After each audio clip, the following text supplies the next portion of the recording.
It is brought to you in part by Toyota, a smart way to keep moving forward. Verizon Wireless, America's largest mobile-to-mobile calling family. And by Wachovia, a Wells Fargo company. Ken Singleton and David Cohn. This is the opening game of a three-game series between the New York Yankees and the Texas Rangers. Should be close to a sellout here in the Bronx as the Yankees come off a road trip in which they went 7-3. And just seconds ago, well, we had a ceremonial first pitch, and that's Lucas Glover, the winner of the U.S. Open. He won it out at Bethpage in all types of bad weather. Young man out of Clemson University, and what a golfer he has proved to be. And he's a big-time Yankee fan. In fact, during his press conference, he was hoping that the Yankees would start to take off. Well, they have, Lucas, and so did you. Jabba Chamberlain on the mound tonight, and he'll be facing the Texas Rangers starting lineup, which is brought to you by KFC. Life tastes better at KFC. Julio Bourbon will lead it off. The designated hitter will be the speed merchant at the top of the lineup for the Texas Rangers. Michael Young is red hot. He'll be at third base. Josh Hamilton in right field. Marlon Byrd in left field. I make that center field. Ian Kinsler will be at second. Nelson Cruz has done well against the Yankees this year. 3 home runs, 6 runs batted in. Pudge Rodriguez, well, back where it all started, in a Texas uniform. He's doing the catching. Chris Davis up from the minor leagues today. He'll be at first base. And Elvis is in the Bronx. Elvis Andrus will be playing shortstop for the Texas Rangers in batting ninth.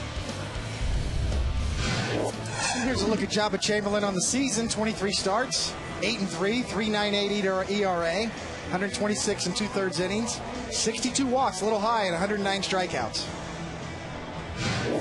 Take a look at the Yankees pitcher scouting report brought to you by Burger King. Get delicious 2-for-4 Dollar King deals every day of the week at Burger King. He needs a good one, Kenny. You know, 3 straight starts where he's given up 4 runs, looking to right the ship tonight. He's good with extra rest, actually, even though it's a short sample. You know, in 4 starts with 6 or more days this season, he's 2-0 with a 2.74 ERA, and pound the strike zone. You know, according to my pitching charts, Kenny, you know, those first few starts after the break Jabba had, he threw like 70% fastballs and really established it early. His last 3 starts, we mentioned he struggled. He's been down in this lower 60 percentile in terms of overall fastballs thrown. We're going to see early tonight if he can pound the strike zone with that fastball and establish it. It's going to be a good sign for Jabba.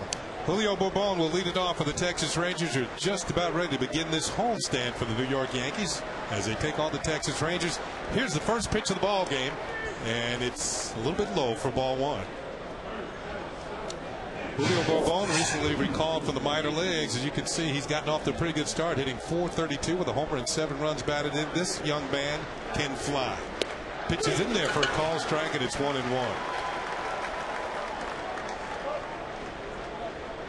Bourbon has already stolen 8 bases. He's only been caught 1 time.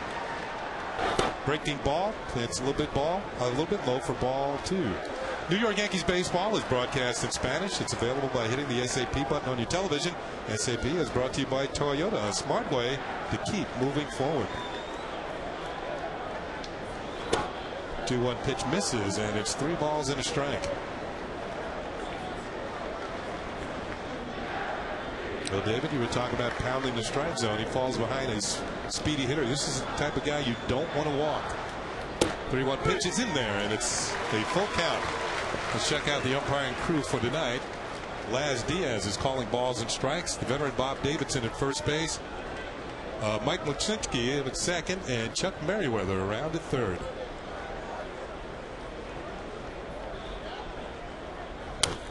Pop foul, and the count remains 3 balls and 2 strikes. Now, Bourbon was born in Starkville, Mississippi. In fact, his father was a teacher at Mississippi State, but Bourbon grew up in the Dominican Republic. And talking to his manager, Ron Washington, he said he's got to work on his defensive skills. He is not going to put him out there defensively until he improves. He is right now, he's an offensive type player. 3-2 pitch is low and inside, and that's ball 4. Chamberlain missed with a breaking ball.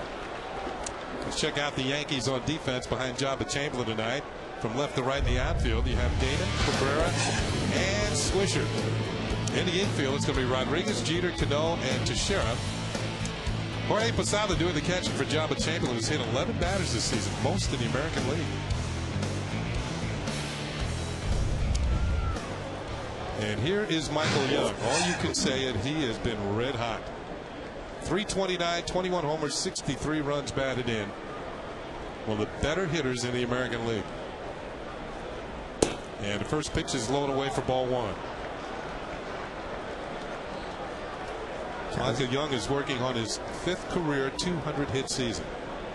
Just a true pro. You know, one of the best compliments you can get from a player to another player is to say, you know what, this guy's a true professional team player. One of the best liked and most well-respected players in the league, Michael Young. And right on cue with the scouting report. He's coming off. He's the AL Player of the Week last week, hitting an 11 straight. He's the team leader. He moved from short to third base to open up a spot for Andrus to play short. The overall team defense has improved because of that. It takes a leader to do that. And Steady Eddie, you know, I know his name's Michael, but he's Steady Eddie. I mean, as you said, Kenny, you know, 5 seasons he's had 200 hits. He's on pace to do it again. Another check on Barbone over at first base. We talked about his prowess as a base stealer. Last year in the minor leagues, he stole 56 bases. I know there's a big difference between the minors and the big leagues, but he's 8 out of 9 in the big leagues.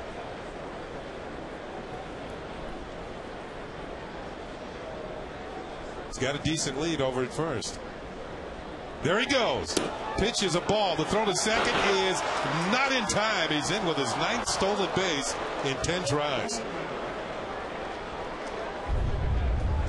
Well, he gets a good jump. You see, Jabba's not particularly quick to home plate. The pitch was low. Never looks back. Little short hop, easily in there. Now, we don't think of Texas Rangers perennially as a speed-burning type of team, but this year they have the best percentage in the major leagues. As you see him get that hand in on the outside of the bag, 84% coming into this game. That's the 117th stolen base for Texas. Only caught 22 times. 2 balls and no strikes on Michael Young, and the pitch is hit in the air, foul down the right field side. It's 2-1. Barbone had 25 stolen bases in the minor leagues this year. And, well, he got down there in a hurry. You know, Ron Washington is a straight shooter. He's going to tell you what's going on with his club. And he's got him in the midst of the wild card race in the Western Division. They are currently 5 games behind the Angels in the West, but just a game and a half behind the Boston Red Sox in the wild card race. 2-1 pitch to Michael Young, and he fouls it off to the right once again, and it's 2 balls and 2 strikes. One thing about these Rangers, they have struck out the most in the American League. So if Jabba Chamberlain has that strikeout pitch working when he gets the 2 strikes, you might look for him to have a pretty good night in the strikeout column.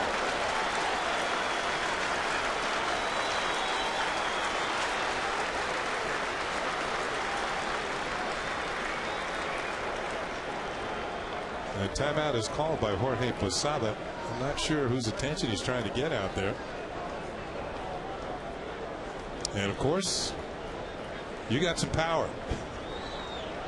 You've got Young with 21 homers, Kinsler with 26, Cruz with 26, and the Rangers just behind the Yankees, 2nd in the major leagues in homers. 2-2 pitch. Tried to check his swing, and he went too far. So the first strikeout victim of the night is Michael Young. We'll take a look at the sequence here. He falls behind 0-1 with his fastball, and that one's down. There's the stolen base. Right back with a good fastball, fouled off late. Again, good spot. 2-2, go to the slider, get the check swing and the call. You know, when a team strikes out as much as the Rangers, it tells you they're a very aggressive team. They're not up there to walk. They're up there to swing the bats. So Michael Young is the first strikeout victim of the game for Jabba Chamberlain. And that'll bring up Josh Hamilton. After a slow start this year, Hamilton has started to swing the bat the way he did last year. Swinging a missed strike one. Good breaking ball. He's hit 11 of his last 13 games.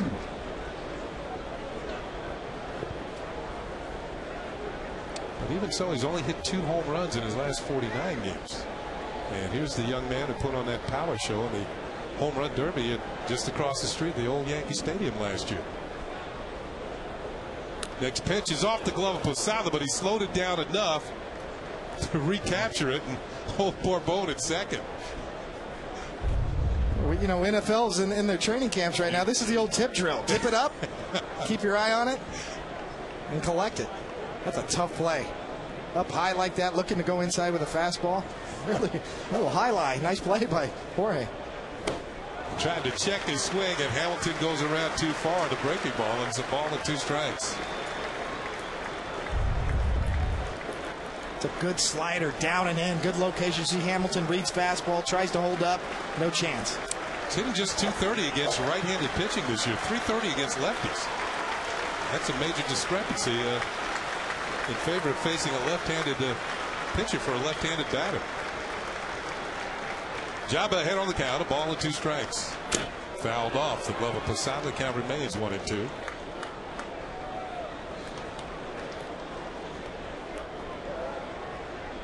Jabba's last start Sunday afternoon against the Seattle Mariners at Safeco Field. He was the starting pitcher in the final game of that 4-game series. The Yankees had won the first 3, but the Mariners got to him. Hamilton checks his swing that time, and it counts 2 balls and 2 strikes. The Yankees lost that game 10-3. That was Jabba on the 16th of the month. Way out on the West Coast. Seattle seems like a long time ago. That was a long road trip. It started in Seattle. 2-2 pitch to Hamilton. It's upstairs. 3 balls and 2 strikes. So Jabba trying to add a little bit on that last fastball up to 95 miles an hour. His best fastball of the first inning, but sometimes that's when you overthrow, Singy, and that's why you miss up high like that, when you try to add and get a strikeout with your fastball.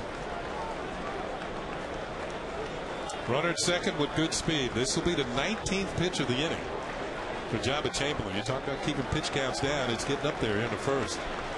3-2 pitch. It's lined into right field. It's going to be in there for a base hit. Swisher will cut it off. Bourbon's going to be held at third by third base coach Dave Anderson. And Luke as though Bourbon held up to make sure the ball got through the infield. That was a rocket. And with his speed, he should have scored. Well, it's another 3-2 slider. This one's in the zone. You kind of feel like on 3-2, you got to throw for a strike against a guy like Hamilton. That's a tough zone. I think the key here with Jabba, he's lucky Hamilton didn't get any lift on that. He hit it right on the line, as you said, Kenny. One hopper to Swisher, who gets it in quickly. And that'll bring up Marlon Byrd, who's been put into the cleanup. So once again, Swisher getting over quickly to cut it off, gets the ball back in. That was a clean single. I'm surprised that Bourbon didn't score, because Swisher's not going to throw him out. He has that type of speed. Did he hold up when the ball was hit? Yeah, he did, and that was the difference.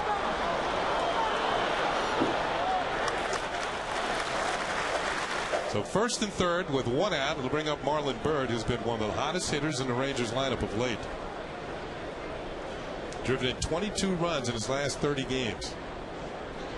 Breaking ball hit on the ground to short. This could be 2. Jeter to Cano for 1. On to Teixeira, and there's your double play. Jabba Chamberlain gets out of a major jam here in the top half of the first inning. The Rangers do not score as Jeter, Cano, and Teixeira turned a 6-4-3 double play. No score for the Texas Rangers.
Talking about Well, you saw Jabba kind of shake off a couple of times in that inning. He threw 2 straight 3-2 sliders to the leadoff hitter, Bourbon, and that's a speed burner you don't want to put on base. And then another 3-2 slider to Hamilton for the hit as well. Let's check out the New York Yankees starting lineup, which is brought to you by Verizon Fios. Over 100 HD channels and the fastest internet.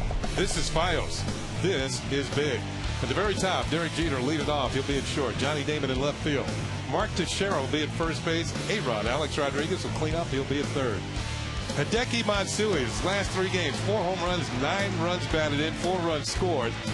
Well, he's been hot on the whole road trip. Jorge Posada will bat 6. He'll do the catching. Robinson Cano will be at second base. Nick Swisher in right, and Melky Cabrera in center.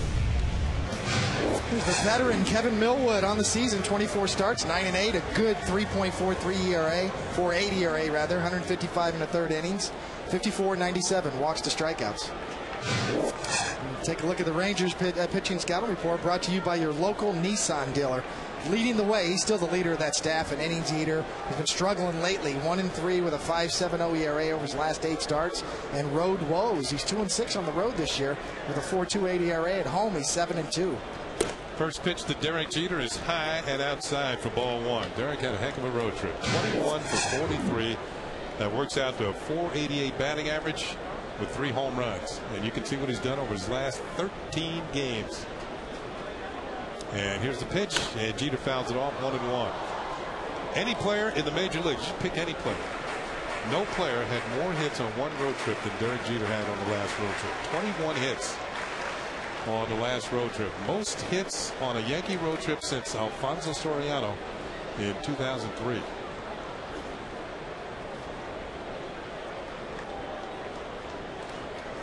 And the 1-1 pitch from Millwood is fouled off, and it's 1-2. You know, from a starting pitcher's perspective, Kenny, is you face a guy like Derek Jeter in the leadoff hole, a guy that's really aggressive, a really good first pitch fastball hitter. You know you just can't get any free strikes. You can't lay it in there. Jeter's ready to hit the minute he steps in the box. He's definitely not looking to walk.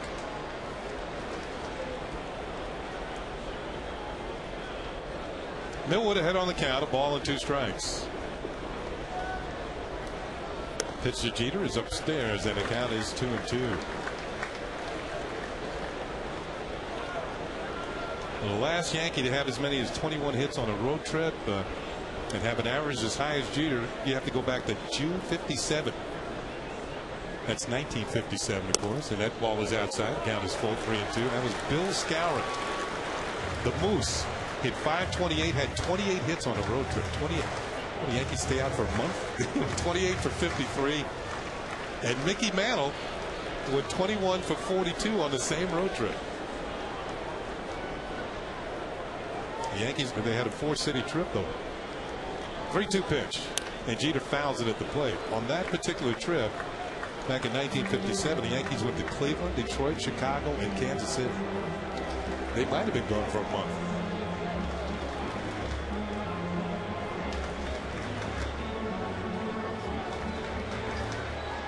Three balls, 2 strikes on Jeter. He'll be followed by Damon and Teixeira here in the bottom of the first. No score if you're just joining us. First game of a 3-game series. 3-2 pitch, and Jeter fouls it at the plate. The count remains 3-2.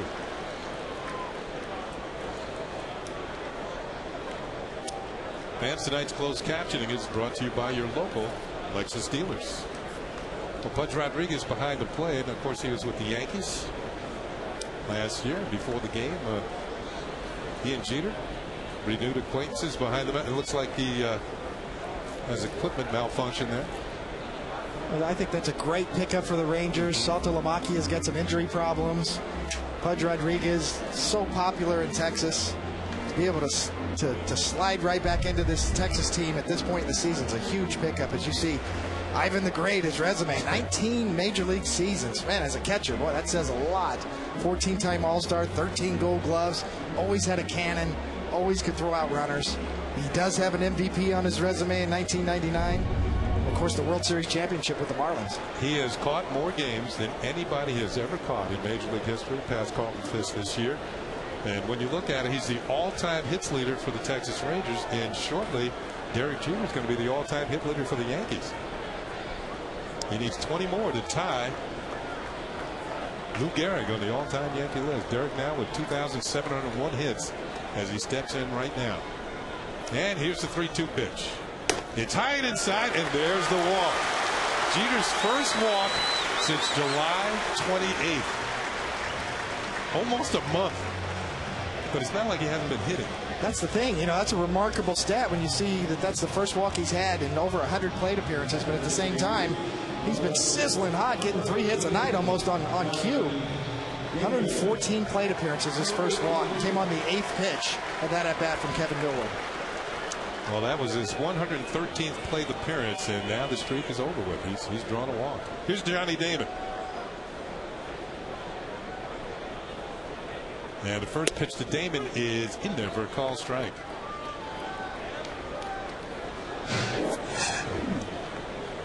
And Jeter's streak was the longest of any position player. You have players in the National League, but they're all pitchers. They haven't drawn a walk. Nobody's afraid of them. They throw it right down the middle.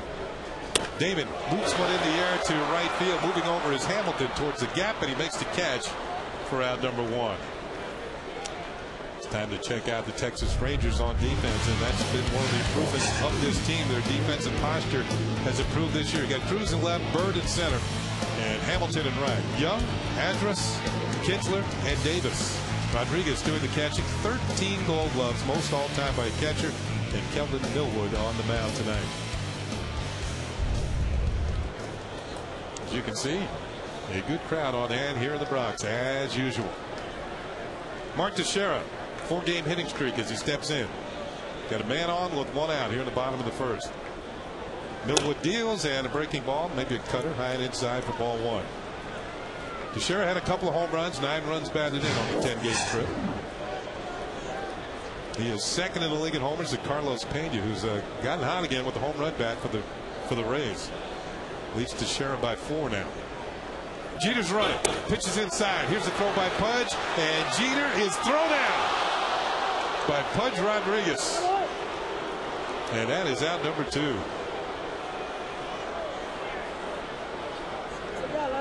A really close play. We'll get another look at it. Jeter with a decent jump. Millwood's fairly quick to home plate. And of course, we just talked about Rodriguez and his Gold Glove caliber defense. And boy, I guess he did maybe get him on the arm. Looked like a good call. We'll get the closer look right here. Just on the arm before he touched the bag. Bang, bang. So 2 outs, nobody on. 2 balls and no strikes to count on Teixeira. And that is in there for a call strike. It's 2-1. Watch how Pudge gets rid of this ball so quickly. Boom. He's always been good at that, and always been able to get something on the throw as well. Quick release his entire career and a cannon for an arm, and still has it. 2-1 pitch is outside. Looked like a changeup. 3-1. I think everybody talks about his arm, but to me it's his footwork, which is he is so quick getting in position to throw the ball and get that arm working.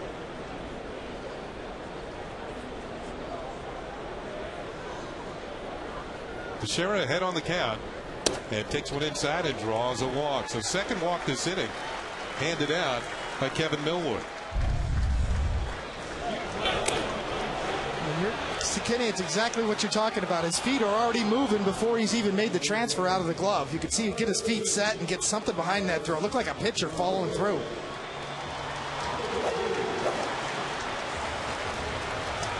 So 13. They don't hand out those Gold Gloves for nothing. There are 13 of them.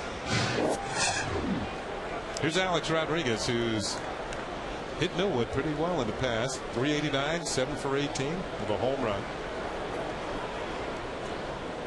9 for 26 on the road trip for Alex Rodriguez. You can see Pudge looking over every once in a while to the pitching coach Mike Maddox. You saw him there right in the opening of the along the rail, and he's a big part of the reason why these Texas Rangers have really moved up in the pitching departments. Mike Maddox, new to the Rangers this year, can have a discussion between 2 veterans on the mound here. You know, I kind of wonder if his brother Greg is going to become a pitching coach too. I'd be first in line if I was a GM to hire him as a pitching coach. But Mike Maddox certainly done an outstanding job this year. Texas coming into this game with a 4.13 overall team ERA, which is tied for second in the American League. I think the most impressive thing, you can have the numbers of ERA, it's about runs allowed, and Texas has allowed the fewest runs in the league. That's hard to do in their ballpark. High and inside, A-Rod is straightened up, and it's ball 1. Millwood just 1-4 against the Yankees in his career. He's had one start against the Yankees this year. That was on May 26th in Texas, and he got a no decision. It was a game that the Rangers won 7-3. Swing and a miss, and it's a ball and a strike on Alex Rodriguez. Well, I think you're right, Kenny. You see Millwood, used to be a power guy up in the mid-90s, probably averages around 90 with his fastball, but he can manufacture some movement, a little cut action. He's got a good changeup, too, to get ground balls when he needs it.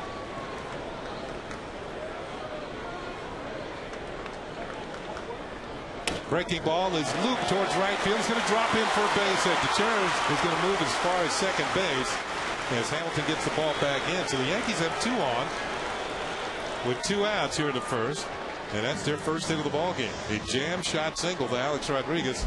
Yeah, he'll take it, even though he's smiling. Big slow breaking ball, almost a reroute. You see almost a jelly leg and then a reload from A-Rod, and then just fight it off to right. What you call it, reload? Little jelly leg, reload, fight it off, get a base hit out of that. That's the first time I've ever heard that, reload. Yeah. Better the second time around for Alex Rodriguez. 2 on, 2 out, and Hideki Matsui, one of the hitting heroes on the Yankee road trip, will step in. Got a nice round of applause. That's what he's done the last 3 games. And he takes a call strike from Millwood. Hideki had 10 hits on the road trip. 6 of them were home runs. And another meeting between these two. And he hit 2 on Sunday, both off Josh Beckett. You can really see he's just got more life in his body, especially his lower half, since he got his knee drained. Moving around a little better. Well, he had the knee drain, and he missed some games on the road trip. In fact, he only played 7 games and hit 6 home runs. 2 on and 2 outs. Pitches hit hard off the glove of Davis. The ball continues on into the corner. Teixeira's going to score. A-Rod's at third. He's going to be waved home. Here comes the throw to the plate, and he is safe. And the Yankees lead 2-0. Teixeira telling A-Rod, you did touch home plate. You don't have to go back. A bullet off the bat of Matsui drives in 2 runs. Well, a bullet is right. It's a cutter, and it sits right there. It stops cutting, takes a seat, sits on the inner half, and Matsui comes out of his shoes. Launches it. Line drive right over the head of the first baseman, and it gets hung up down here in the corner. Little ricochet. Hamilton comes up. Kinsler tries to make the play, but throws high. Everybody's telling A-Rod to get down. He stays up, runs right through. And the Yankees jump out to the lead 2-0. That ball took a funny hop off the wall. Looked like Hamilton had it measured, and if he comes up with it cleanly, maybe A-Rod doesn't even attempt to score. And a little log jam at home plate, as you see here. There's the ricochet that fooled Hamilton. We've got Teixeira and Posada and the home plate umpire all right here telling him to get down. A-Rod sees the high throw and decides to stay up. Looked like commuters going for the 505 train down at the Grand Central. A little gridlock at home plate there. Posada against Texas 5 for 9 with a couple of home runs and 5 runs batted in this year. By the way, Matsui drove in 15 runs on the road trip, and he continues to drive in here as he gets back to the Bronx.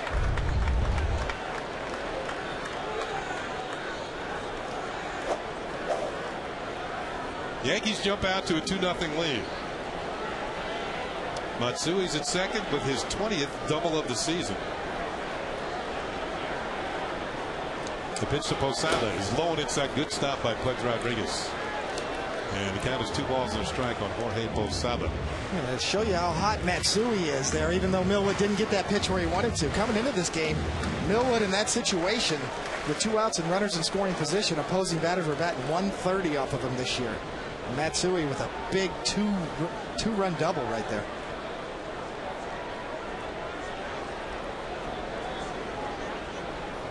Inside, ball 3. 3 balls and a strike. Millwood's already walked 2 batters this inning. Pitch count's getting up there. 12 balls, 12 strikes, 24 pitches.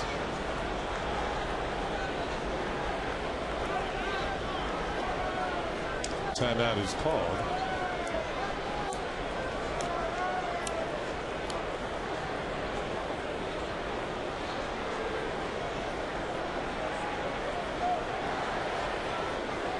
Posada can pick and choose on this 3-1 pitch. It's on the way. It's driven to deep right field. This is way back, and this one is gone.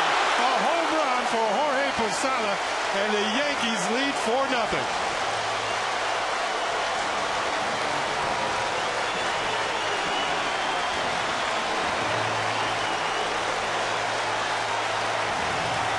For Jorge, his 16th home run of the year.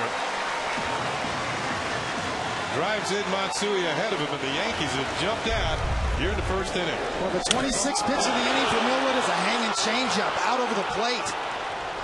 Tries to get that changeup down, almost telegraphs it, slows down his delivery, but Posada does not miss it. Even though he's a little out in front of it, gets it down the line and over the wall. It's up, it's good. Here's Robinson Cano, the 7th Yankee to bat this inning. Millwood trying to throw a 3-1 changeup, and sometimes you feel like you got to get it in the strike zone, and that's when you're prone to leave it up. And Posada does not miss it. The Yankees have hit 6 home runs in the last 10 innings. And pitches in there for a called strike to Robinson Cano. Cano had one of the 5 home runs on Sunday in Boston, and that's what he's hitting this month. 30 hits in 21 games. And his next home run, he'll jump into a new category, 20. The 0-1 pitch from Millwood. Low and inside, it's a ball. You know, this first inning for the Yankees offense is almost a microcosm of what they do so well. You know, they have the best ratio offensively in terms of walks to strikeouts. Conversely, that's what the Rangers don't do well. The Rangers don't walk a lot and they strike out a lot. The Yankees are just the opposite. They walk a lot and they don't strike out, and they hit home runs. Well, they've gotten 2 walks this inning. One of them has scored. They've also had a single, a double, and a home run. There's Kevin Long, the hitting coach, talking to Alex Rodriguez. Cano tried to check his swing, did he? Yes, says Chuck Merriweather, and the count is 2 balls and a strike on the Yankees' second baseman. Coming into this game, the Yankees with 765 strikeouts. The second lowest in the AL, as you see Robinson Cano trying to check that swing. That's very good for a team that usually goes deep in counts, too, because you can see the teams of free swingers, sometimes they put the ball in play. Cano fouls it off, and they don't strike out much. Well, yeah, that's it. That makes for a devastating offense when you combine those 3 factors. A team that walks a lot, doesn't strike out a lot, and hits home runs. That's just a monster of an offense for the Yankees. So what that's telling you is they go deep in the counts. They usually get ahead on counts, and if you make a big mistake, you're not getting the ball back. 30th pitch of the inning coming up for Kevin Millwood, as the Yankees have made him work here in the first. 2-2 pitch to Cano is fouled off. He continues to make him work.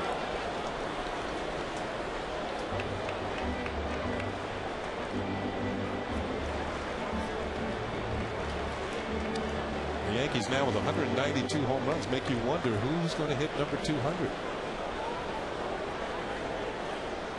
And the way they're going, they're going to get there pretty soon. 2-2 pitch to Cano is hit high in the air behind second base. Drifting back is Andrus, but he's called off by Marlon Byrd, who makes the catch. Center fielder puts it away. The Yankees score 4 runs here in the bottom of the first inning. Jorge Posada's 16th home run capped off the 4-run inning. The Yankees are 50-14 when they score first.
Fans, here's your chance to take on Russ. Brought to you by Toyota. Which Yankee player is the best candidate to win the American League MVP and why? What do you think? Go to my9tv.com to blog or email us a video with your thoughts. It's Take on Russ, brought to you by Toyota, a smart way to keep moving forward. Second inning, Ian Kinsler takes a pitch for a call strike from Jabba Chamberlain. Kinsler had been leading off. The Yankees with 4 runs in the bottom of the first to jump out here. And I did mention the Yankees are 50-14 when they score first. Kinsler fouls, pops one up into foul territory, or is it? Yes, it is, and it's Mark Teixeira backpedaling, makes the catch, and there's 1 out. 1 out for Nelson Cruz. Now let's see how Chamberlain gets through this inning. David, he's kind of struggled in the first, throwing over 20 pitches. Here's Nelson Cruz. Cruz had been on the disabled list until recently. He'd sprained an ankle in Oakland. And he'd been a big part of the Rangers offense. 26 home runs on the year. And he put the Yankees in that home run category 3 different times. Very good all-around player, too. A good defender in left field. Runs down balls in the outfield and hits for power. Chamberlain deals, and it hits the corner for a call strike. Cruz is second only to Carlos Pena of the Rays for home runs per at-bat. About every 13.5 at-bats, Cruz goes deep. That pitch misses outside. It's a ball and a strike.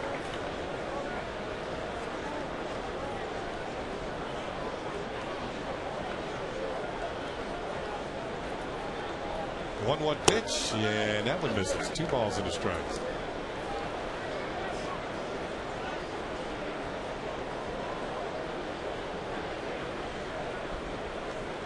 Swing and a miss on a slider, 2-2. Now the Yankees lately, their offense has been in gear. We saw that up at Fenway Park. In 3 of their last 7 wins, there have been a margin of 5 or more runs for the offense. And right away in the first inning here against the Rangers, they jump out by 4. 2-2 pitch on the way to Cruz. Tied inside, count is run full. You can really see Jabba try to rear back and add a little bit to that fastball. 96, but got under it a little bit, up and in, a little too high. Kind of pushed him. Kind of pushed him a little bit. 3-2 pitch. Slider is swung on it. Missed, strike 3. Chamberlain's second strikeout of the night. Cruz goes down. Take a look at the sequence here. Right on the black, strike 1. Just off. Coming in, just misses down and in. Here's the 2-1 slider, gets him a swing. Fastball up and in, overthrew it a little bit. Right back to another 3-2 slider, but a quality one. We talked about the Rangers, their propensity to strike out as a team. Coming in, leading the league with 976 strikeouts. Can add a couple more to that this game so far. Pudge Rodriguez. Bouncing ball to third as he swings at the first pitch, and it gets by A-Rod and goes into left field for a base hit. So Pudge Rodriguez, the all-time hit leader for the Texas Rangers, adds to that total. A 2-out single here in this second inning. Pudge has always been a good first pitch fastball hitter. Gets it. It's got some run. Posada wants it away. It runs over off the inside corner. Kind of ties up Rodriguez a little bit, but it finds the hole. Sometimes it's as you know, Kenny. It's not how hard you hit it, it's where you hit it. And it had some top spin on it and got through pretty quickly. Yeah, a little overspin propelled it through the infield. So he's on at first with 2 outs, and bring up Chris Davis, the first baseman. Davis just back from the minor leagues today. The Rangers had sent him down. He's got tremendous power. Young man from Longview, Texas. In fact, his favorite player growing up was Pudge Rodriguez. He had posters of Pudge in his room, and today's the first time he's gotten a chance to play with the player he grew up rooting for, Pudge Rodriguez. Davis takes outside ball 2. Now, early in the season, Davis was here. He hit a lot of home runs, but he was leading the league in strikeouts, and I think it was a good thing the Rangers sent him down, because you don't want a young player setting the all-time record for strikeouts. But now he's back. Drove in 30 runs in 44 games in AAA with 6 homers. Pudge is on the move. The pitch is outside for a ball, and it's a stolen base for Pudge Rodriguez. His first with the Rangers this year. The Yankees Rangers were not paying much attention to him. Just a tremendous jump and a big leg kick from Jabba Chamberlain, and Posada doesn't even try. The Pudge has always run very well, and I'm sorry, Flash, wherever you are, for a catcher. He runs very well. Davis draws a walk. And there's 2 on now with 2 outs. It'll bring up Elvis Andrus, the young shortstop. And Posada have to talk to Jabba Chamberlain. That is Chamberlain's second walk in the game.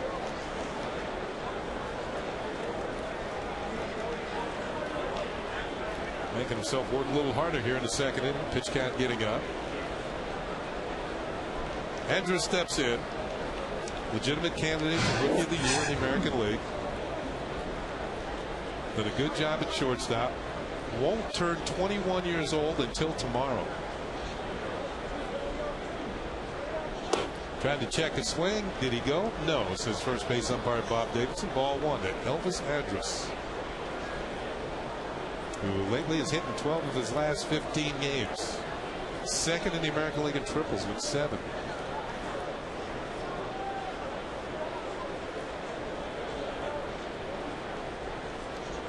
One 0 pitch, and it's ball 2. 2 balls and no strikes. Once Pudge Rodriguez got on, John is starting to struggle out of the stretch. Struggled a little bit out of the stretch, and he's had some problems with 2 outs this year. If you recall his last start in Seattle, he could have gotten out of that. A lot of those runs scored with 2 outs. Be able to get out of this inning, especially after the Yankees spotted 4 runs to work with. 2-0 pitch to Andrus, outside, way outside, ball 3. In fact, that game you were talking about in Seattle, the Mariners scored 10 runs that game. Not all of them off Jabba, but all 10 of their runs came with 2 outs. So they came up with the big hits. Back to the top of the lineup, and Julio Bourbon on deck.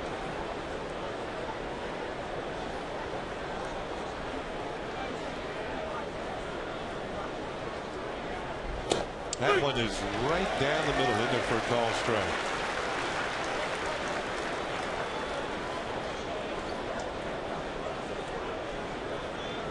Jabba's 37th pitch so far. 18 strikes at 19 balls.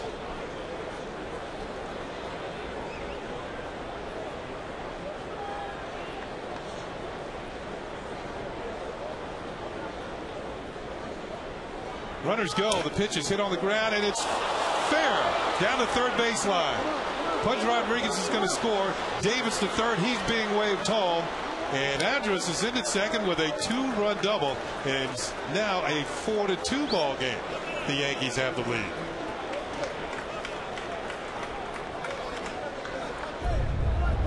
On a 3-1 fastball. Right there, about just above the belt. You see Andrus turn on it. A-Rod trying to cover the bag, kind of gets his feet tangled. It's right down the line and scoots on by him. You see A-Rod's reaction there. He's going to cover the bag and then redirects and tries to make the play and just can't come up with it. Scoots on by and down in the corner. That's going to be good for 2 RBIs. Watch A-Rod. He sees the runner going. He's going to cover, and all of a sudden you got to redirect yourself. And he's disappointed. That's a play he thought maybe he could make. Well, I think actually with Pudge Rodriguez on the move, it gave him a better chance of making the play because he was on the move trying to cover the bag. So now back to the top of the order. Julio Bourbon, who drew a walk and stole a base in the first inning. He's got Andrus at second. And he takes a pitch for a call strike. Now, Bourbon's 23 years old. Andrus is just 20, going to turn 21 tomorrow. These two were teammates in the minor leagues last year, and they just wreaked havoc on the bases.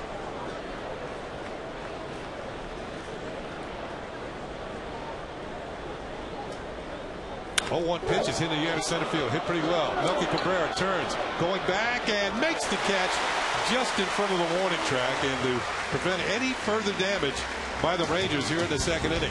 But they scored 2 runs after 2 outs. And at the end of 1.5, as Melky hauls this one in, it's the Yankees 4 and the Rangers 2.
Brought to you in part by Acura.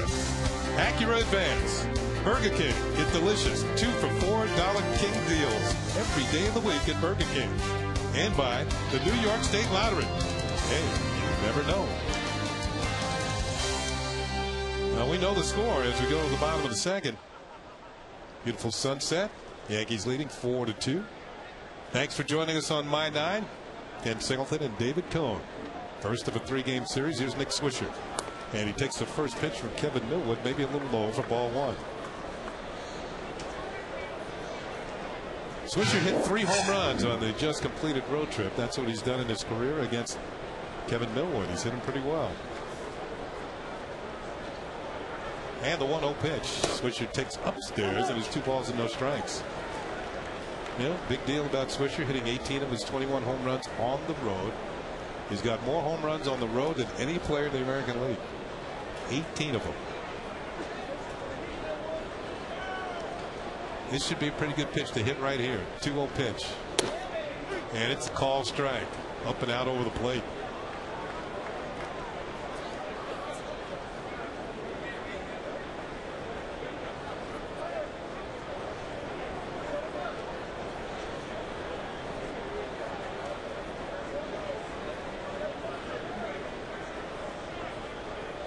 You think about the trade that the Yankees made to get Nick Swisher from Chicago. They sent Wilson Betemit. It's a heck of a deal by Brian Cashman. You know, they weren't sure how much Swisher was going to play because Xavier Nady was in spring training, but he goes down with an injury. Swisher swings and misses, and it's 2-2. But Swisher's been a big part of the offense. Yeah, Brian Cashman bought low. Swisher coming off of an off season last year with the White Sox. And not a real favorite with Ozzie Guillen either, the manager of the White Sox. And Brian Cashman also had some insurance at first base. Swisher can play first, obviously, in case they did not sign Mark Teixeira. I think he's made 7 starts at first this year. Teixeira is DH'd on those days. 2-2 pitch. Inside. Swisher jumps out of the way. Count is going full. But that was a smooth deal. You got a guy who's got 21 homers. He's driven in 66 runs. Real good on base percentage. Usually goes to, hey, look, it's a 3-2 count. Goes deep into counts, which helps wear out starting pitchers. Swisher leading it off for the Yankees here in the second. And here is the payoff pitch. And he pops it up. This is in the short left field. Coming on is Nelson Cruz. Comes in a couple of steps, makes the catch, and Swisher is out. Hey, Friday night, don't miss WWE SmackDown at a special time, 11 p.m. After SummerSlam's table, ladder, and chairs match, is Jeff Hardy still the heavyweight champion, or is CM Punk the one in charge? Find out the next action-packed WWE SmackDown at a special time, Friday at 11 on My 9. Looks like they're calling you, Coney. We want you. A little smackdown going in the Bronx here in the first couple of innings. Here's Melky Cabrera batting in the 9th spot, and he takes a off-speed breaking ball up high for ball 1. Melky a little slow on the road trip with the bat. He was 7 for 36.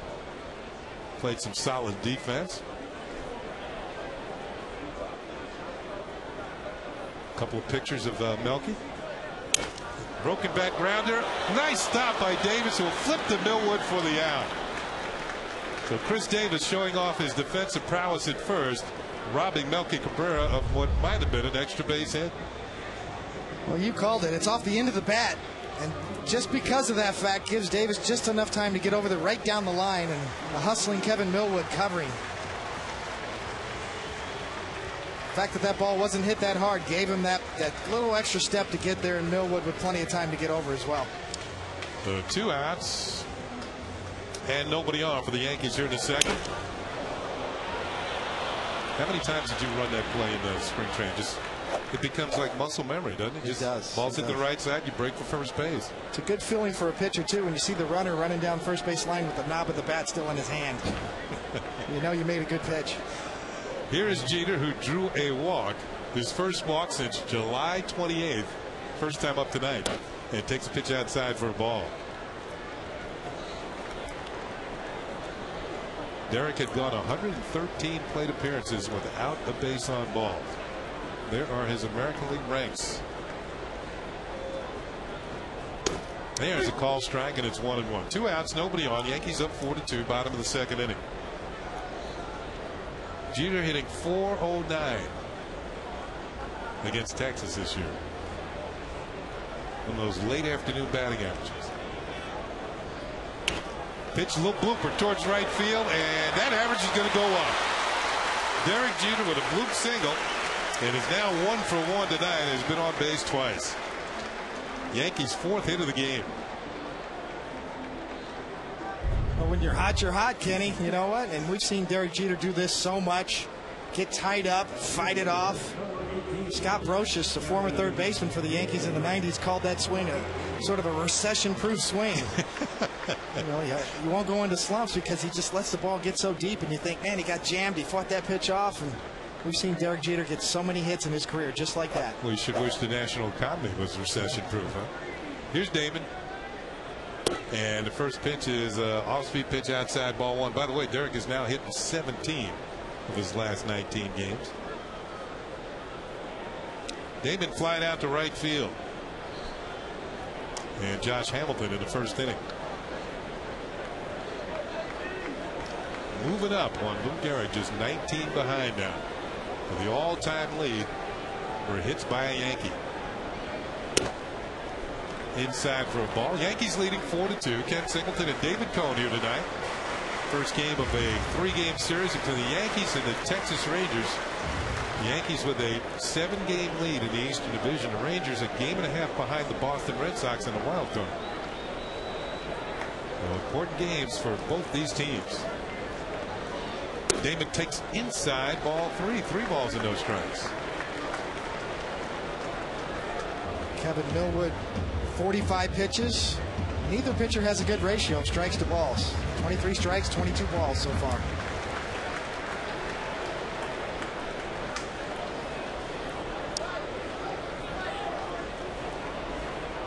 That's way upstairs, nowhere near the strike zone, and with 2 outs, the Yankees got something going here at the bottom of the second inning. It's going to bring pitching coach Mike Maddox out to the mound. Dave, I got a question for you. Now, does the manager send the pitching coach out most of the time, or sometimes the pitching coach could do it on his own? Well, a lot of times the manager will motion to the pitching coach, go out and talk to him, and a lot of times the pitching coach will look at the manager and say, I want to go talk to him. So it works both ways. Maddox, as we talked to before, Greg Maddox, the Hall of Fame pitcher, his brother. Mike Maddox certainly didn't have as much success pitching as his brother did, but he's an outstanding pitching coach. Done a good job. He was with Milwaukee before he came to Texas. And the Texas Rangers have never really been known for pitching. The Rangers have not had a ERA as low as this since 1992, as low as 4.17. So that's a long time ago, and their ballpark's known as a hitting ballpark. As Mark Teixeira, he spent some time with the Rangers. He was signed by the Rangers. Hit his career high in home runs with Texas in 2005. Right now he's got Jeter at second and Damon at first. The Yankees trying to get a 2-out rally going with Mark Teixeira at the plate. And the pitch is a call strike. Teixeira is hitting a healthy .340 with 2 outs and runners in scoring position this year. Those are MVP type numbers. Yes, they are. 24 home runs versus right-handed pitching this year, 19 at home. That pitch misses. Change up is low, and it's a ball with a strike. Millwood changing speeds here. That's the thing that probably surprised me the most about Teixeira, Kenny, is that swing left-handed. Boy, it's tailor-made for this ballpark. Kind of an uppercut. Slight uppercut swing. Good fastball hitter. Get it up in the air and hit it to right field. That pitch misses, and it's 2 balls and a strike. Got 31 home runs, 24 back left-handed.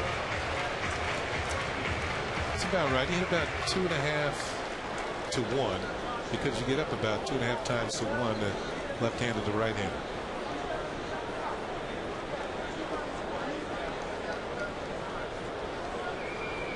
Two-one pitch, and it's pulled foul behind home plate, and A-Rod makes a nice play.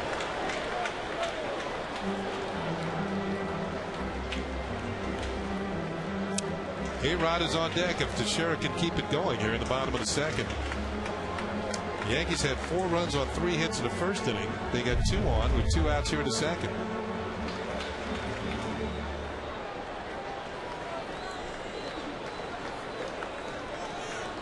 A-Rod going to hand down a suit. Those are all-star votes when you get out the baseballs. Teixeira gets jammed and fouls it back, and the guy was 2-2.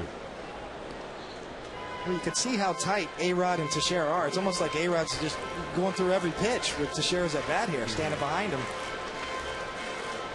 Got a close relationship. You sit there and you time the pitcher. Yeah. And both of them spent some time with the Texas Rangers. Pitch is popped up way up there on the left side of the infield.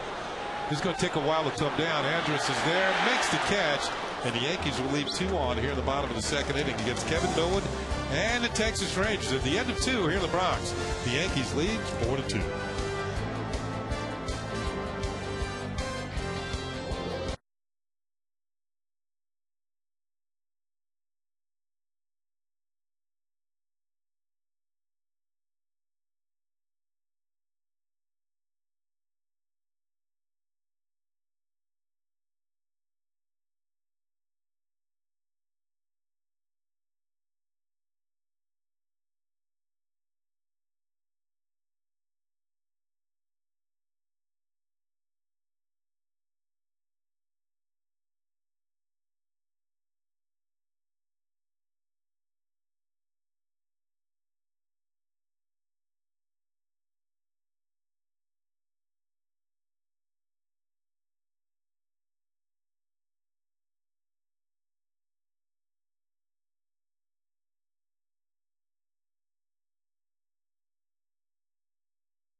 In time for tonight's Smile of the Game, and it's brought to you by new McCafe coffees made with fresh ground espresso, now at McDonald's.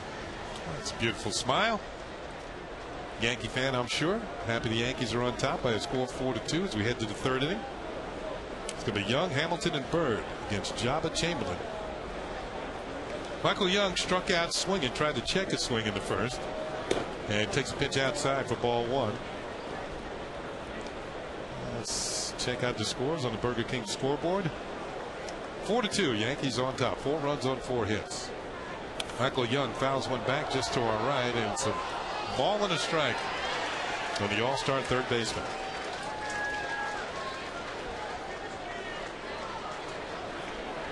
Young needs one more triple to tie the Texas Ranger record held by former Yankee Ruben Sierra. Breaking ball, good slider, swung on and missed, 1-2. 43 triples is the Texas Rangers record. Can you imagine Ruben Sierra chugging out 43 triples? The pitches swung on and missed there. Of course, that was the younger Ruben. The 1-2 pitch off the end of the bat, and it's a ball and 2 strikes. Michael Young usually hangs in there. You see Jabba struck him out in the first at bat with a slider. Got a swing and miss on 2 pitches ago on a slider. See if he goes back to it. Michael Young still against right-handed pitchers this year, hitting .332. So he hangs in there. Hits the ball well to the opposite field.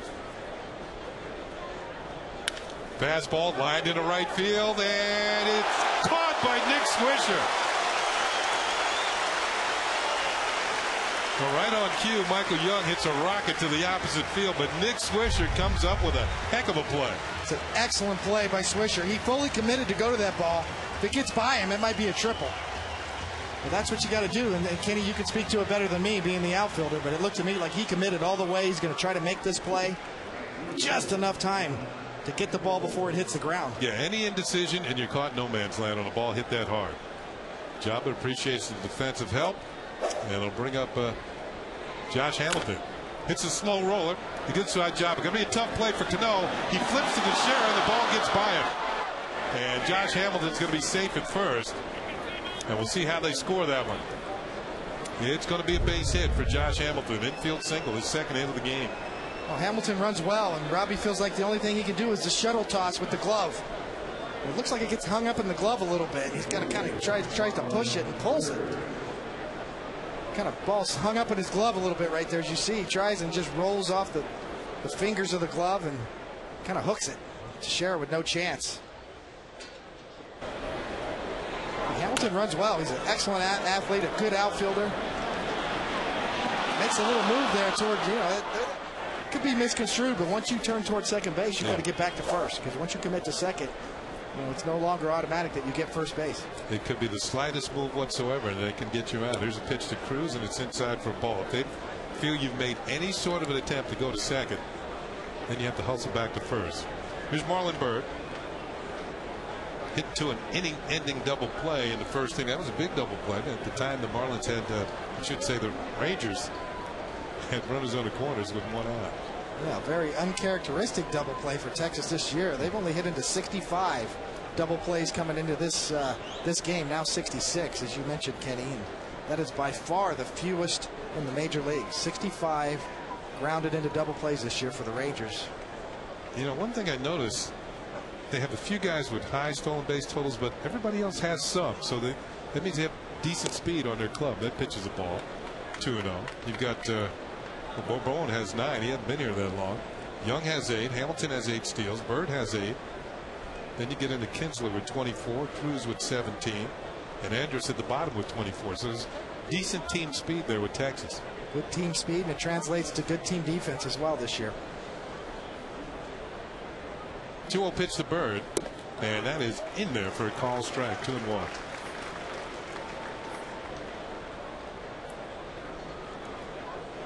Bird, like Mark Teixeira, played some collegiate ball at Georgia Tech. A pretty good program down there near Atlanta. 2-1 pitch. The runner's on the move. Here's Posada's throw to second, and Hamilton is thrown out by Jorge Posada. Hamilton has now stolen 8 out of 11. As Posada catches him stealing. Not a good job. You see Hamilton gets hung up a little bit. An excellent throw by Posada on an off-speed pitch. Looked like a changeup. Now it's probably a hanging slider, but it's up. Posada gets rid of it quickly. Easily gets Hamilton at second base. So 2 outs, nobody on, and a 3-1 count on Bird. It's a high foul ball, and this is out of play. Check out our Mercedes-Benz out-of-town scoreboard. Your Mercedes-Benz Tri-State dealers. The sponsors 6-2 Tampa Bay over Toronto in the 4th. Boston with a 2-1 lead on the White Sox. The Orioles just getting started in Minnesota. No score. Detroit at Los Angeles a little later on. Bird takes call, strike 3. He is out of there. So Jabba Chamberlain picks up his 3rd strikeout as Bird is caught looking. The Rangers pick up a hit and nothing else against Jabba here in the top of the 3rd. It's still 4-2 Yankees.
series against the Rangers. Complete coverage starts at 6 with batting practice today and the pregame.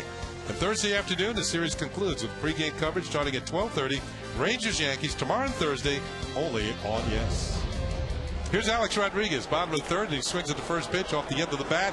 It's a fair ball. Good stop by Davis. He regains his footing, steps on the bag, and A-Rod. One pitch, one out here in the third inning. Needed to chalk up the end of the bat there. One cue shot.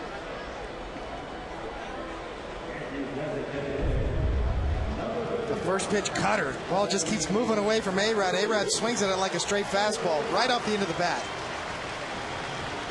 Davis with plenty of time to get back and make it himself. What A-Rod needed there was for the ball to hit the bag and take an erratic hop. On our Burger King scoreboard, the Yankees with 4 in the first, the Rangers with 2. They came right back with 2 in the second. Yankees leading 4-2. Here's Hideki Matsui. Drove in 2 of the runs in the first inning with a line shot double into the corner in right field. Now he takes a pitch low and inside, has to jump back out of the way. Matsui has now driven in 17 runs in his last 8 games. And has got pushed the total up to 70 for the season.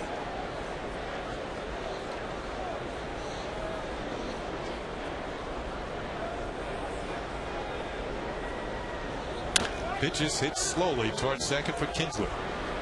And it's going to be 2 up and 2 down for the Yankees here in the third. Millwood trying for his first easy inning of this game. The Yankees put him under pressure in the first and in the second. Fans' copyrighted telecast is presented by the authority of the New York Yankees. It may not be reproduced or retransmitted in any form.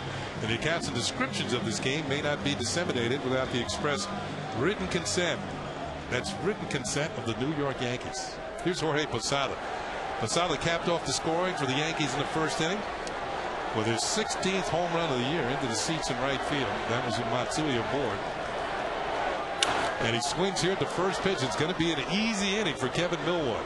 Into foul territory is Michael Young. He puts it away.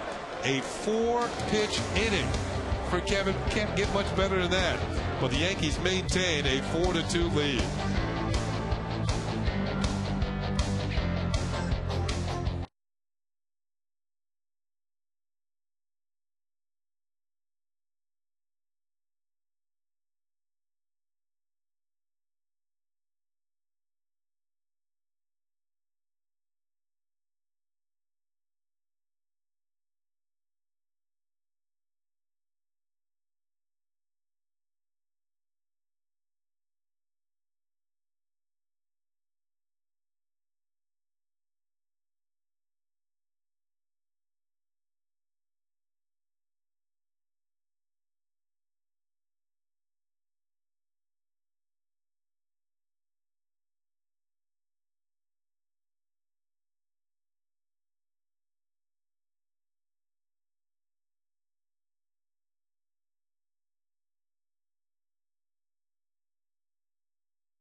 Well, it's time for the Jeep Trivia Question, brought to you by your local Jeep dealers. Hideki Matsui is one of 2 Yankees in franchise history to have 3 multi-home run games on one road trip. Who is the other Yankee? Well, you put on your thinking caps, and we'll have the answer for you in the bottom half of the inning. Hideki, of course, had a 2 home run game in Seattle. Then he had a pair of multi-home run games in Boston at Fenway Park on the Yankees' last road trip. And the thing about it, he only played in 7 of the 10 games to get that done. Yankees leading 4-2, top of the 4th inning. Is that a half moon, David? It's a little less than a little less than a half. Closer to a quarter. Here's Ian Kinsler, who takes a pitch up high for ball one.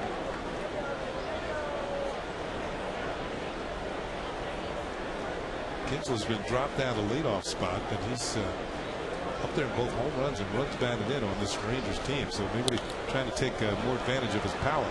But he pops one up here. Robinson Cano calls for it, and there is one out here in the fourth. Kinsler has been primarily a leadoff hitter. But he is indeed a home run hitter. You've got 26 home runs coming into this game. See Jaba's pitch total there. He's also in need of a quick inning here, a la Kevin Milwin in the last inning. As Kenny mentioned, only 4 pitches. Here is Nelson Cruz. And a breaking ball is a call strike. Now Cruz, we mentioned, just coming off the disabled list, sprained an ankle. And he's not really quite gotten his stroke back yet. So still kind of feeling his way in the early stages of his return from the DL. Here's the 0-1 pitch, and tried to check his swing and misses inside. A ball and a strike. Cruz competed in the home run derby at the All-Star game in St. Louis. Finished second. Off the end of the bat, might have broken his bat. No, I guess it's still in one piece, and it's a ball and 2 strikes. Cruz gets a home run for every 13.6 at bats. That's second best to Tampa Bay's Carlos Pena. Great ratio of at bats for home runs. 1-2 pitch, and breaking ball misses 2-2. By the way, Cruz was second to Prince Fielder.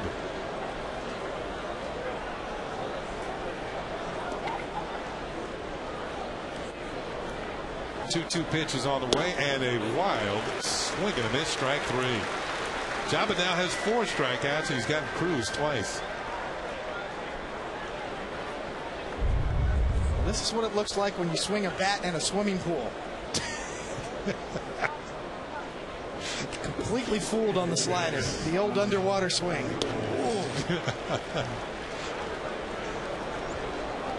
And a quality slider from Jaba. Late breaking slider off the plate. You know, that is therapy, though. You're supposed to be able to get a little stronger in the wrist and arms. Swinging a bat underwater. Here's Pudge Rodriguez. Takes pitch outside, ball 1. Pudge had a single, stolen base, and scored a run in the second inning. It's a nice analogy. I've done that too. 2 balls and no strikes on Rodriguez. Games caught, most all time. Pudge now 40 ahead of Carlton Fisk. With some good catches on Bob Boone, Gary Carter, the kid, and Tony Pena. Swing and a miss on a changeup, and it's 2-1. Now Pudge has 13 Gold Gloves. Tony has 4.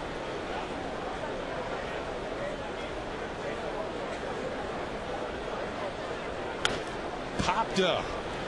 Going to be a tough play. Going down the line is Teixeira, and this ball's going to fall in foul territory and hop into the seats. 2 balls and 2 strikes on Pudge Rodriguez. Teixeira with the effort, but that ball didn't have enough airtime for him to get to it. Was Pudge coming over from the Houston Astros? At least he stayed in state. And moving back up to the Texas Rangers. That's why you bring your glove to the game, kids, right there. You never know. Hey, wait, he's got a ball in the other hand. Getting greedy now. Huh? 2 balls and 2 strikes, and it's outside. The count is run full at 3-2. That's really why you bring a glove to the ballpark.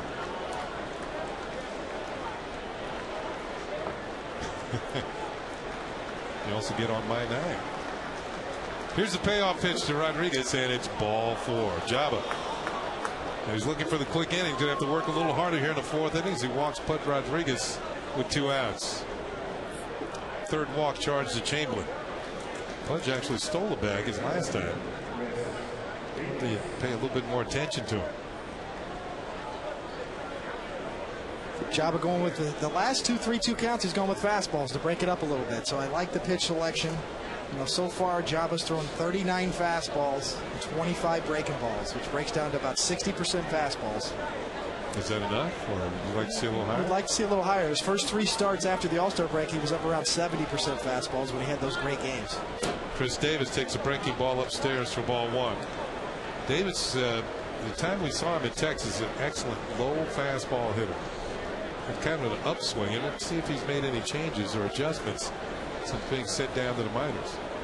Tried to shorten his swing to be able to hit the high ball a little better. Swings here and fouls it back. Now, the reason why, if you're a good low ball hitter, it doesn't matter if you have a long swing, because all you have to do is drop the bat down and to extend the bat in itself just to hit the ball. But on a high pitch, about belt high or higher, a good fastball up high, you got to be quicker. And you got to pull your hands through, and you don't get the arm extension that you do on low pitches. So that's why you got to be quicker on the high pitches. Inside, he jumps out of the way. And it's a ball and a strike on Chris Davis.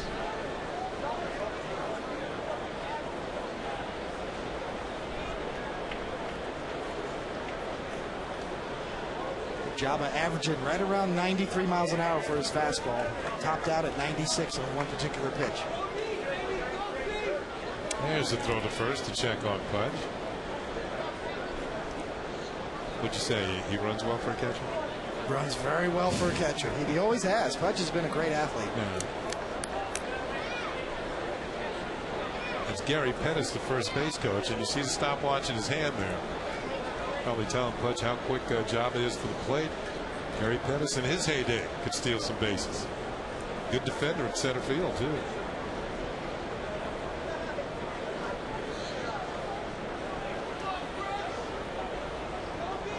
Pudge is not going, and the pitch is lined over second and into right field. It's a base hit. Pudge Rodriguez is going to stop at second. So this combination of Rangers, just as they did in the second inning, got things going with 2 outs. In the second, Rodriguez singled, Davis walked. This time they reversed the order. See the fastball middle away and a hooking type swing from Davis, kind of going out. This is what you call a hooking type of a swing. You can go out and pull that outside pitch and yank it into right field. Top hand rolling over. Davis kind of a power hitting left-handed first baseman, not looking to go the other way. He's looking to yank, looking to pull and get some lift. Here's Elvis Andrus, who had a 2-run double and takes a breaking ball for a call strike here in the 4th inning. 2-run double in the 2nd inning.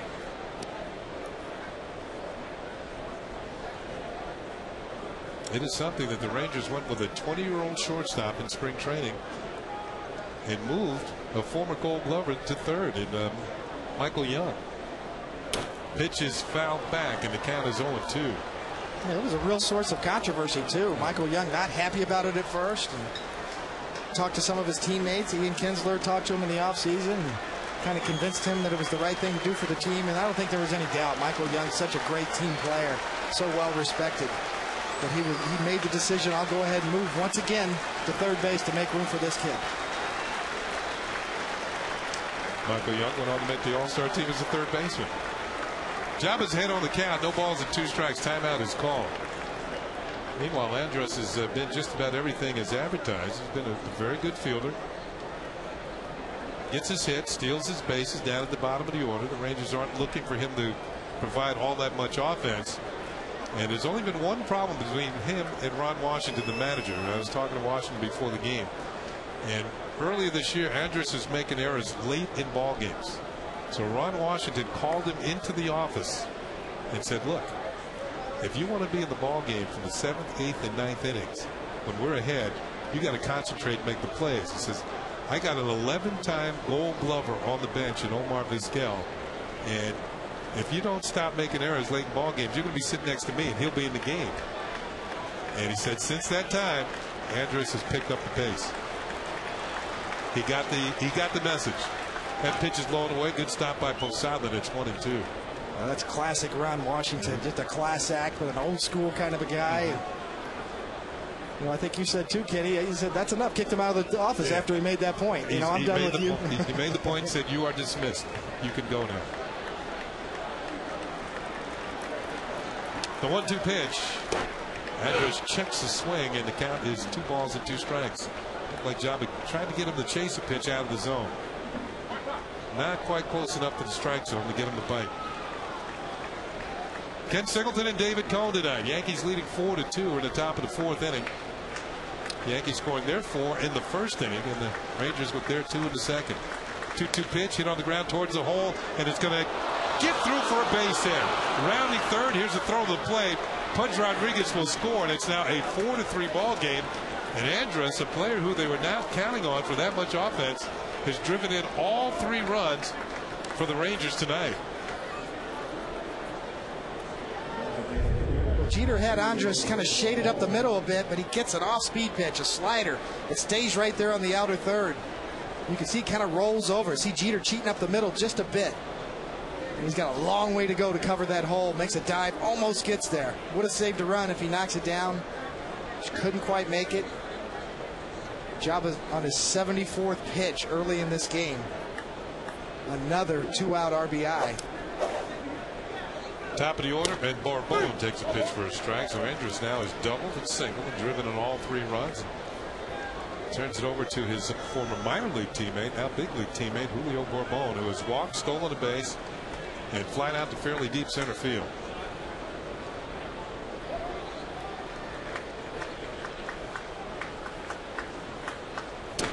Inside, and it's a ball and a strike on Barbone.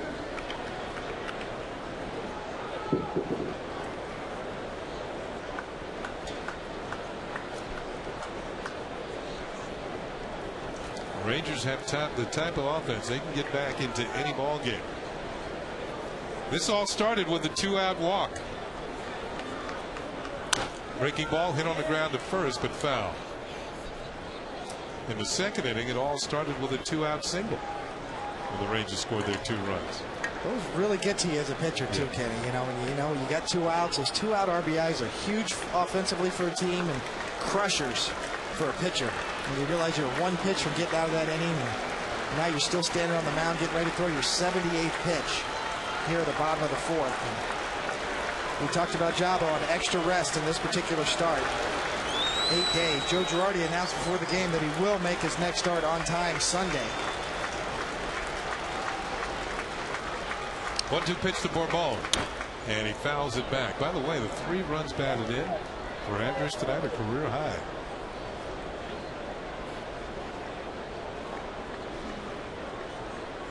So the young man off to a good start. Hey, it's his birthday tomorrow.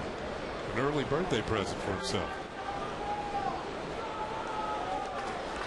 Not even legal yet, is he? Just turned 21 yet?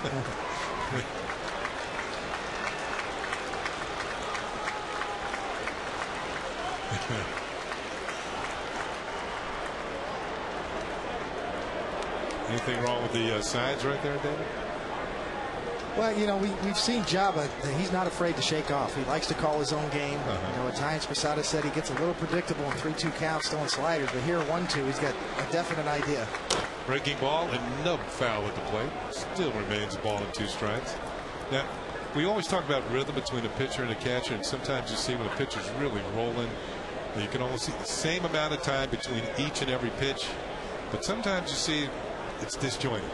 And I don't know, any bitterness on either side when that sort of thing happens, or can it be? It can be frustrating at times, but you just have to be patient, especially with a man on second base here and Posada giving multiple signs. So if Jabba shakes him off, you got to go through the whole sequence again. Ball is blooped over third. Here comes Damon. He's not going to get it. The ball falls in. Davis rounds third. He will score, and it's a 4-4 ball game. And once again, the Rangers, with some 2-out magic, just as they did in the second inning, have scored 2 runs. Jabba chooses to go to the fastball. It ends up down the middle and actually ties him up a little bit. He fights it off. And even though he didn't execute the pitch where he wanted to, it wasn't hit that hard, and it bloops in and just in front of Johnny Damon. Rangers now with 4 runs on 7 hits. You're right, it wasn't hit very well, but well placed.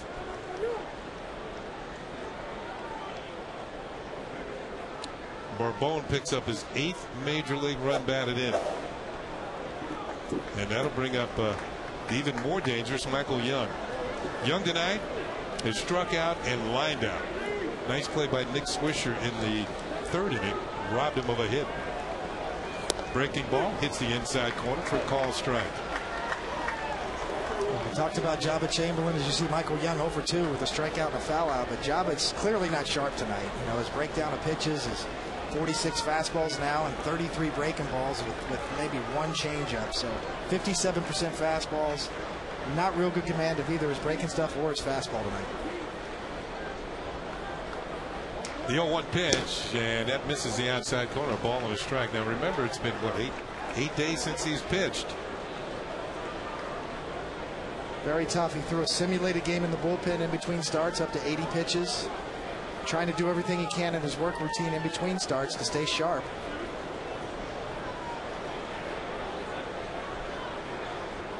Ball is hit towards the middle and on into center field for a base hit.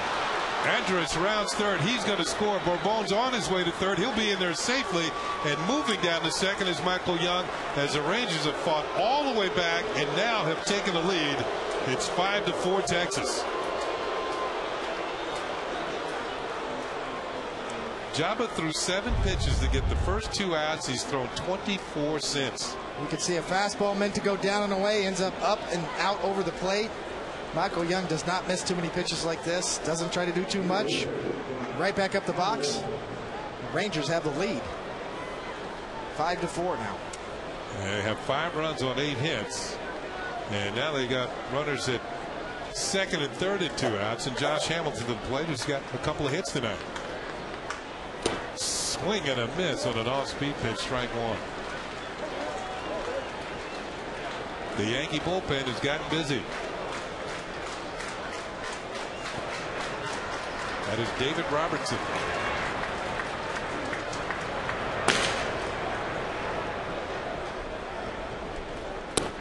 Inside, a ball and a strike. So after a pop-up and a strikeout, a walk, a single, another single, and then 2 more singles. And the Rangers have the lead.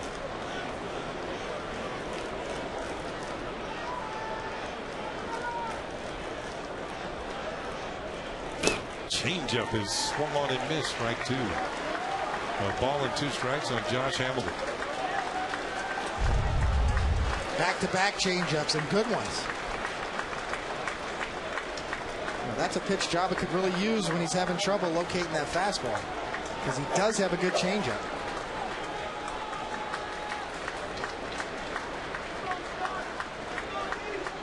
One-two pitch, slider low and in.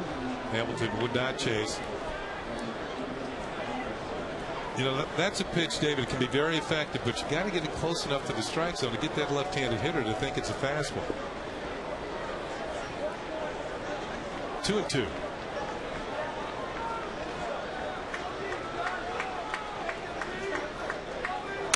Ball is hit towards the hole by Derek Jeter into left field for a base hit.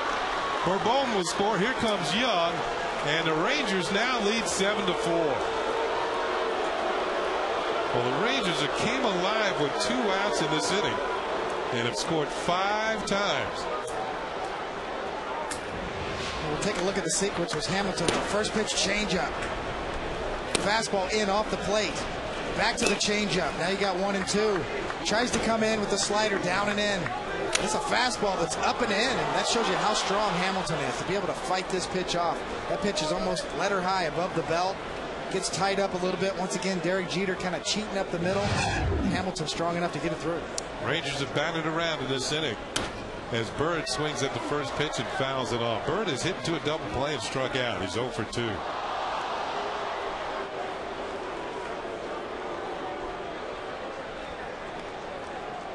Five straight singles after a walk by the Texas Rangers.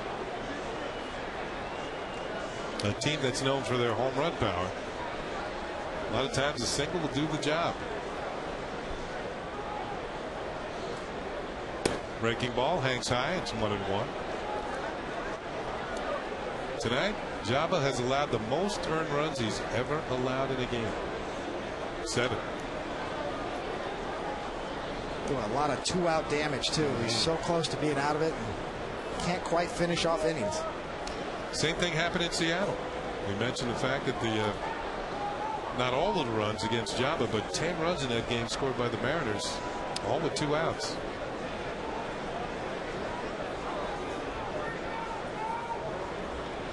One and one to count on Marlon Byrd. High ball 2, 2 balls and a strike. That's the pitch right there. He just hasn't really been able to locate his fastball at all tonight. And that's led to a lot of breaking stuff. Broke out the changeup this inning to Hamilton to get ahead in that count. Couldn't finish him off. Joe Girardi announced before the game, it's been his customary with Jabba, not to tell him when he's pitching again, but he said Jabba will be on 5 days rest next time. Breaking ball, in for a strike. Or rather regular rest. So Jabba will start this Sunday, according to manager Joe Girardi before the game. That will be against the Chicago White Sox, and that will close out the homestand. The Yankees will move on to Baltimore.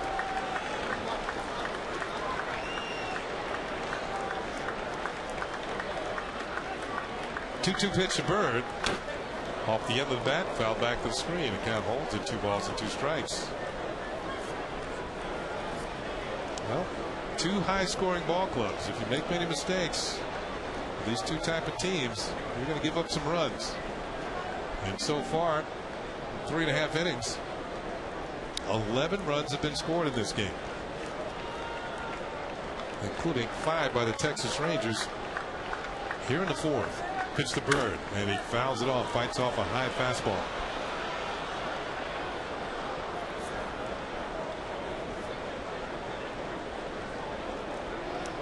Been a Murphy's Law inning for Jabba. Even the good pitches he has made this inning have been fought off and blooped in. And certainly hasn't been sharp with his control and kind of worked himself into some jams. And when he has made good pitches, you got to give Texas credit. They fought him off and gotten hits out of him.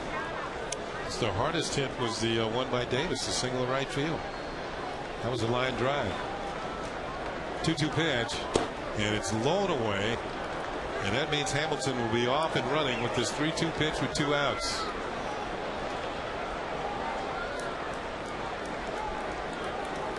On deck is Ian Kinsler, who started the inning off with a harmless pop-up to second base. 95 pitches now, 43 pitches this inning for Jabba Chamberlain.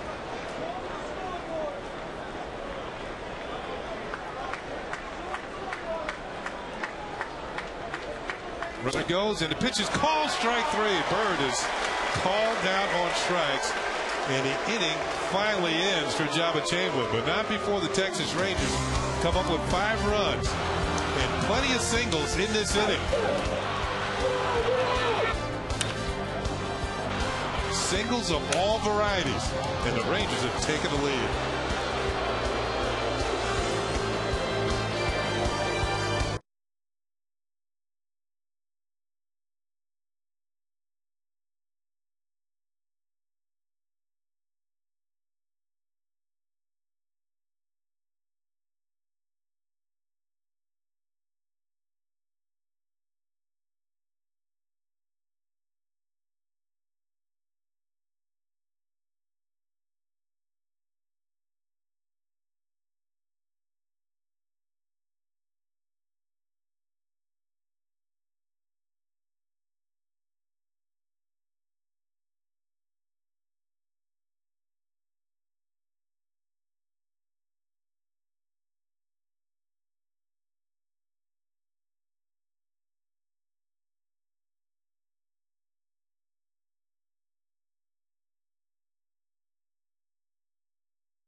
For this evening, Our Jeep trivia question was: Hideki Matsui is one of 2 Yankees in a franchise history that have 3 multi-home run games on 1 road trip. Who is the other Yankee? It's one of the all-time greats, Mickey Mantle. The Mick. As Cano swings at the first pitch, lifts a high fly ball towards the corner in right field. Going back, and this one is gone. A home run for Robinson Cano. Nelson Cruz with the effort in the corner, but Cano hits his 20th home run of the year, and it's now a 7-5 ball game. The Yankees are coming right back at him. Right down the line. Just inside the foul pole. Robinson Cano has now joined the 20 home run club. Cruz is jumping. He kind of overran it. Jumping in the wrong spot. You know what I was taught, though, as an outfielder, Cody? If you can't actually make the play, you run by the foul pole to make it seem like it was a foul ball. And you can see Ron Washington out there arguing with Chuck Merriweather. And that is a new career high, 20 home runs for Robinson Cano. And I don't know, it looks like they might, as the umpires discuss this one. It looked like it was clearly over the wall and ricocheted off of the metal railing up in here. Merriweather called it a home run.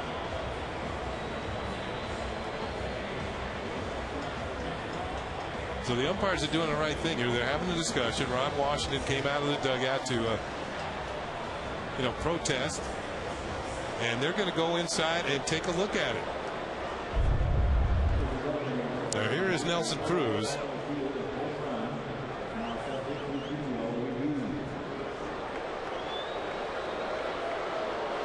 Did it hit the pole? Well, the fans automatically, they're jumping up and down like this one's gone. It's clearly fair inside the foul pole. It looked like it disappeared for a moment beyond the fence before coming back onto the field. Yep. Here's a good angle.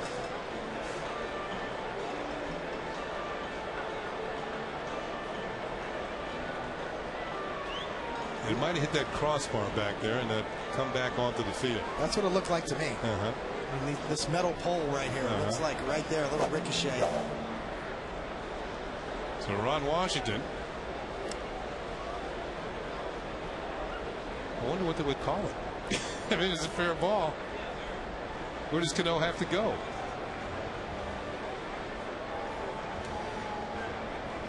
Washington trying to keep a run off the board for the New York Yankees and maybe give his pitcher Kevin Millwood a chance to relax here.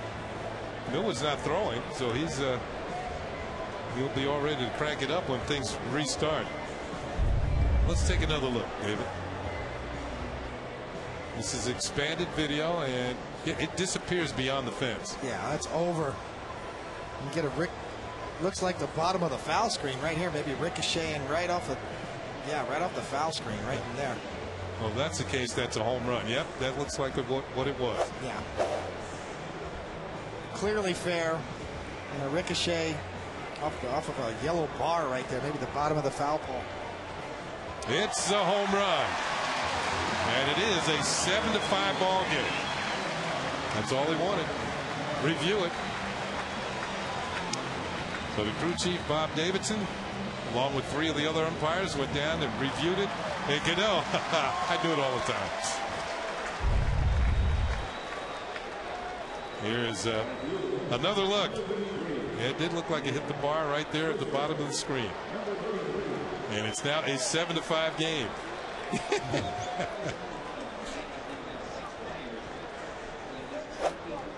He's a happy young man. That's the smile of the day.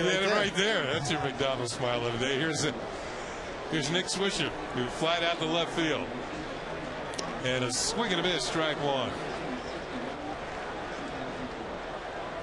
Well, the Yankees now have 6 players with 20 or more home runs, and that ties the franchise mark set in 2004, and they go all the way back to 1961.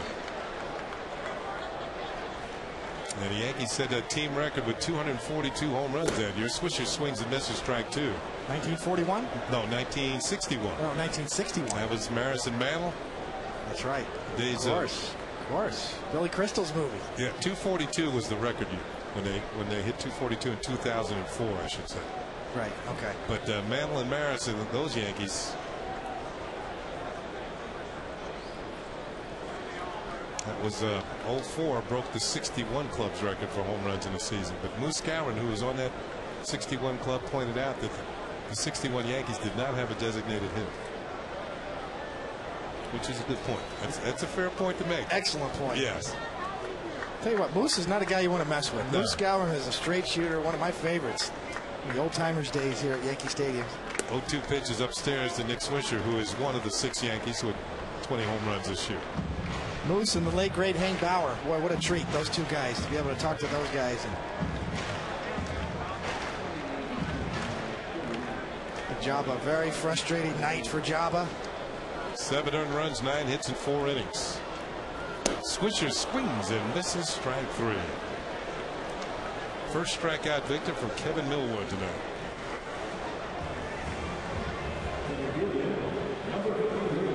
Who are the 6 Yankees with 20 home runs? Damon has 22. Teixeira has 31.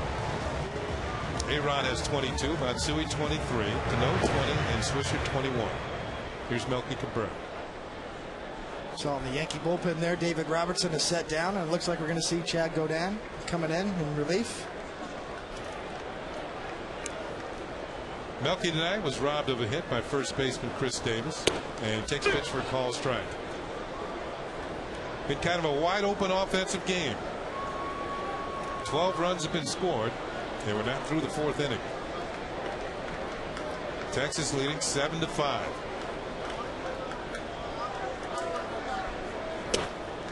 That's high. It's a ball and a strike on Melky Cabrera.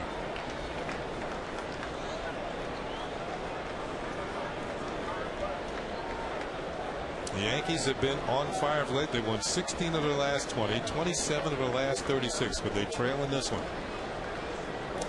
In the dirt, 2 balls and a strike. In case you were wondering, Kenny, Boston's got a 2-1 lead over the White Sox in the top of the 6th in Boston. You see Millwood's pitches on the night. 64, number 65 coming up.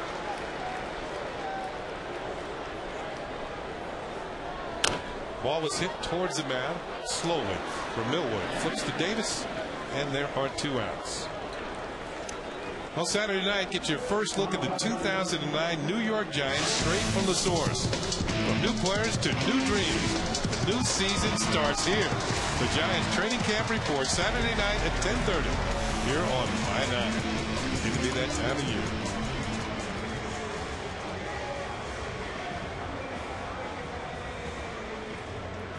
Just happened to have the numbers on that 1961 team. Mantle hit 54, but he didn't have the most. Roger Maris hit 61. Yogi Berra 22. Elston Howard 21. Moose Skowron 28 home runs. And Johnny Blanchard was most impressive in somewhat of a part-time role. Hit 21 home runs. Here's Jeter, who is 1 for 2. Walked, make that 1 for 1. Walked and singled. To follow up on that Boston game, Freddie Garcia making a start for the White Sox, back from all of his arm problems against John Lester. 2-1 in the bottom of the 6th in Boston. Boston leading. There's the call strike. 1-1 to Jeter. Freddie Garcia's been out long enough to grow a new one.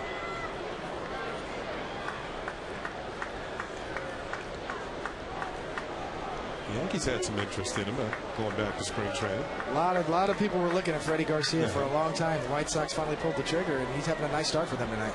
1-1 pitch to Jeter. Call strike 2. 1-2.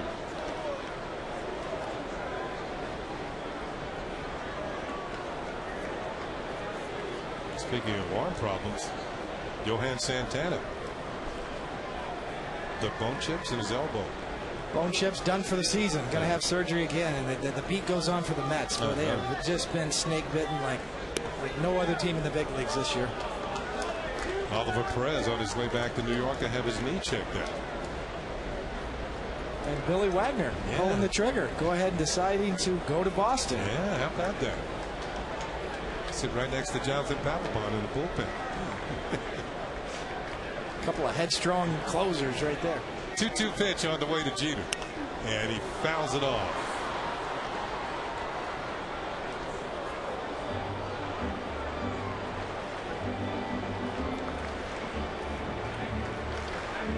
I was on the Smoltz bandwagon. John Smoltz, when the Red Sox signed him, and it didn't work out up in Boston. But tell you what, he really had a nice start in St. Louis. He struck out 9 hitters in a row. 9 in a row in his debut for the Cardinals. 9 total, 7 in a row. 7 straight. That's right. Still impressive. 3-2 count now on Derek Jeter. You know what I saw, and just the highlights I saw, he was getting his arm on top a little more. His slider had a little more break to it instead of side to side. Yeah, he was getting his slider to go down, and he mixed in his splitter very well too, which is a pitch that sort of eluded him in his starts with Boston this year. Payoff pitch on the way to Derek Jeter, and it is just outside ball 4. So Jeter, who hadn't walked at 113 plate appearances, hadn't had a walk since July 28th, has walked twice in this game. And he's on with 2 outs. That'll bring the tying run to the plate in the person of Johnny Damon.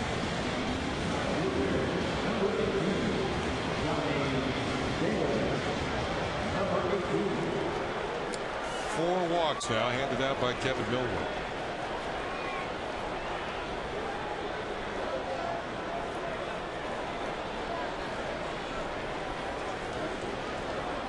Damon swings and pops the first pitch out of play. Now, we mentioned the 1961 Yankee team.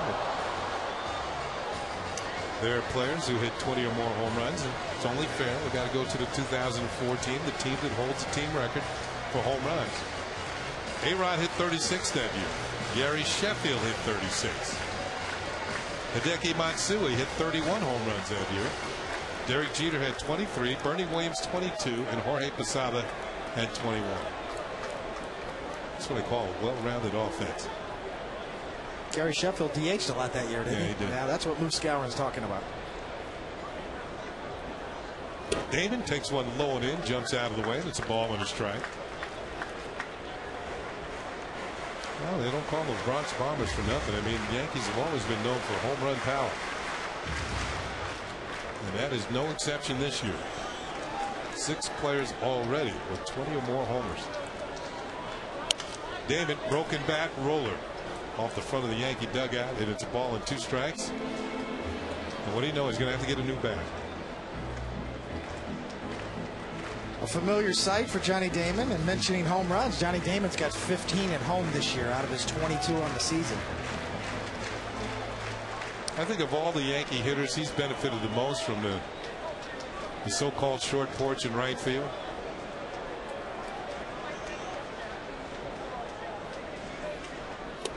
Takes a call, strike 3 from Millwood, and is out of there.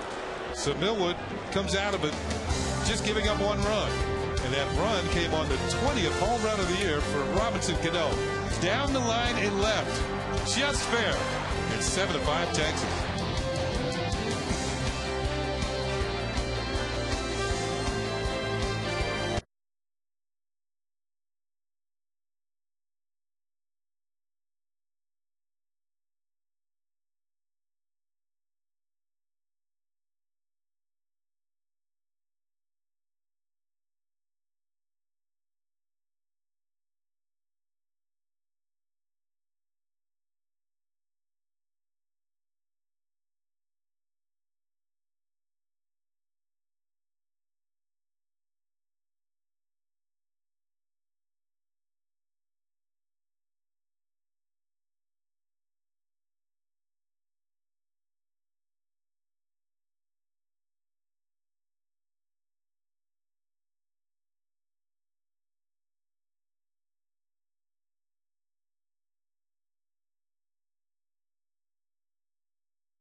Hey fans, want to own a piece of the original Yankee Stadium? Take home many artifacts, including stadium seats from the original Yankee Stadium. Call Yankee Steiner Collectibles at 800-759-SCORE. There are many unique items which are perfect addition to any Yankee fan's collection. Contact Yankee Steiner Collectibles today at 800-759-SCORE or visit steinersports.com or yankees.com. It's on to the fifth inning. And this call to the bullpen is brought to you by Verizon Fios. Over 100 HD channels and the fastest internet. This is Fios. This is big. Chad Godin. Those are his numbers with the San Diego and the Yankees this year. With 114 strikeouts kind of jump at you in 113 innings, but also 62 walks. And he deals a pitch low and inside, ball one on our Nissan scoreboard. Well, both teams have had an outburst in it. Yankees with 4 in the first, the Rangers with 5 in the fourth, and Texas leads 7-5. Kinsler swings, lifts one in the air to right center. On the move is Nick Swisher. Closes the gap, makes the catch, and there's one out. Kinsler is now 0 for 3.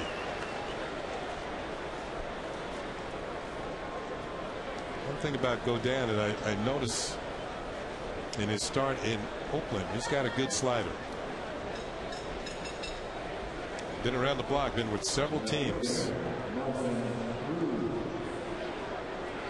He had some good starts early in the year in San Diego. And struggled as of late before the Yankees picked him up in the trade. Nelson Cruz with a swing and a miss. August 19th at Oakland, Godin started, went 4 in the third innings. Gave up 1 hit, no runs, 5 walks, got him in trouble, and 5 strikeouts. In fact, he came out of the game with 1 out and the bases loaded. That pitch is low for a ball.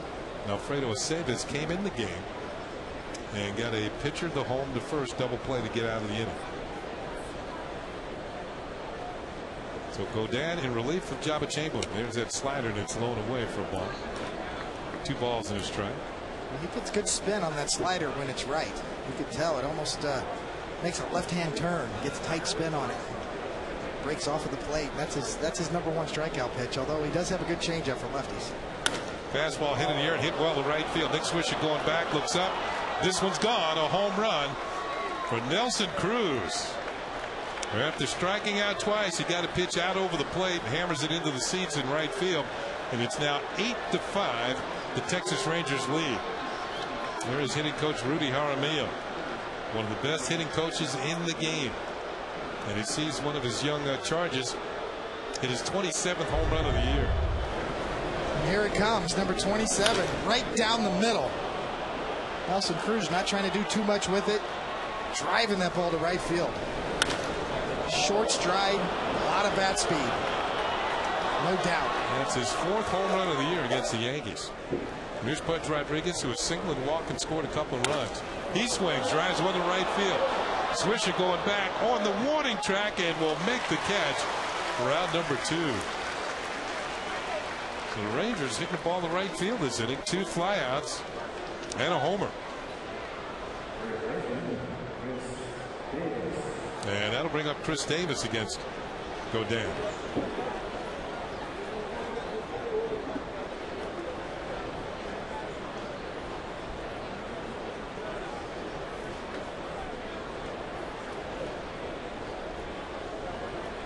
Mentioned Godin has moved around in his career. He's several ball clubs as his pitch is fouled off. In fact, he's Rays, the Jays, and the A's. Those are 3 of the teams he's been with. He's still relatively young, too. He was born in 1983. He was with the Rays. He was with the Jays and the A's and the Cubs, too, along with the Padres. Ball is hit hard, and Davis has a second hit. Welcome back to the big leagues. 2 for 2 with a walk for Chris Davis. Just recalled tonight to the Texas Rangers.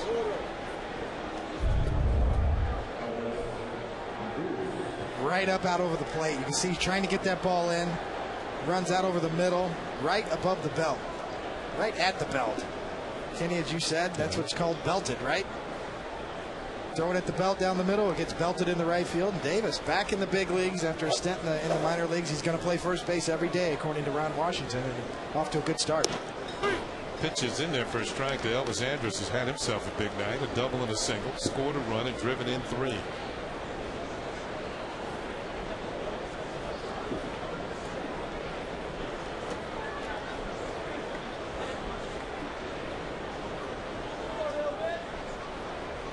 Breaking ball misses, and it's a ball and a strike. The Yankees would have their own version of "Don't Be Cruel" for Elvis, wouldn't they?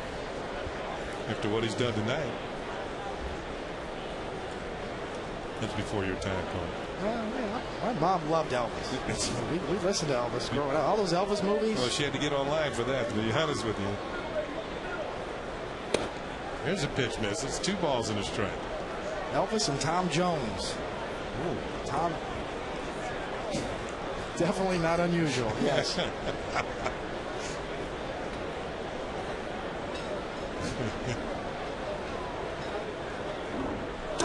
That pitch is in there for a call strike.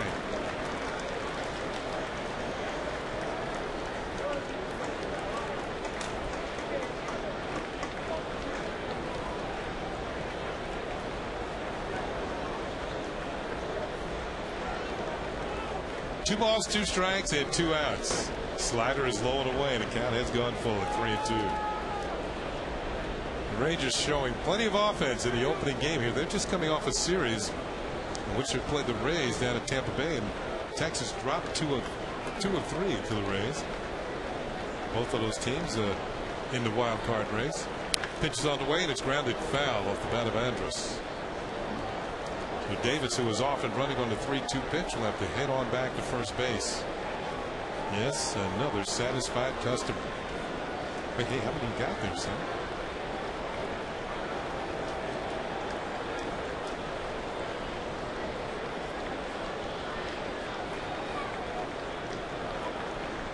Once again, the 3-2 pitch, and it's hit on the ground slowly. Going to be a tough play for A-Rod. Andrus runs too well and beats it out for an infield hit. Yeah, don't be cruel. He's 3 for 3.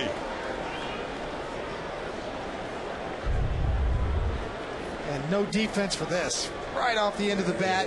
He's out of the box quickly. A-Rod's only chance was to barehand it, and he really should have ate it. But gives it the effort and no chance. Well, Godin has now given up 3 hits in this inning, a home run and 2 singles. Now with 2 outs, it's back to the top of the order for Julio Bourbon. Was 1 for 2 with a walk, a stolen base, and an RBI and a run scored. Another young Ranger having a good night. Swings and hits one high in the air to deep right center field. Going back is Melky Cabrera, and he makes the catch. And that will do it for Texas here in the 5th inning. Well, Nelson Cruz got busy. After striking out twice, he homers here in the 5th inning. The Rangers pick up 1 run and now lead 8-5 over the Yankees.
Saw Mark Teixeira last night on the David Letterman show, the Late Show, and giving David Letterman some hitting tips. Watch this one.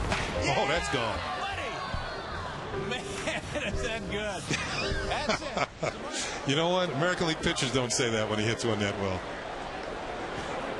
Teixeira tonight has walked and scored and also popped up on our Nissan scoreboard. The Texas Rangers lead it 8-5.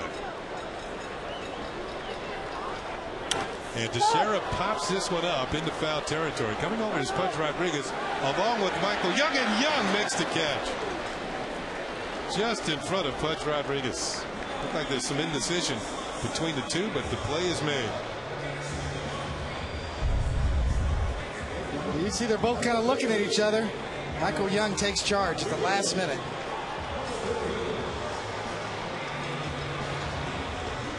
See Pudge calling out, Michael, help.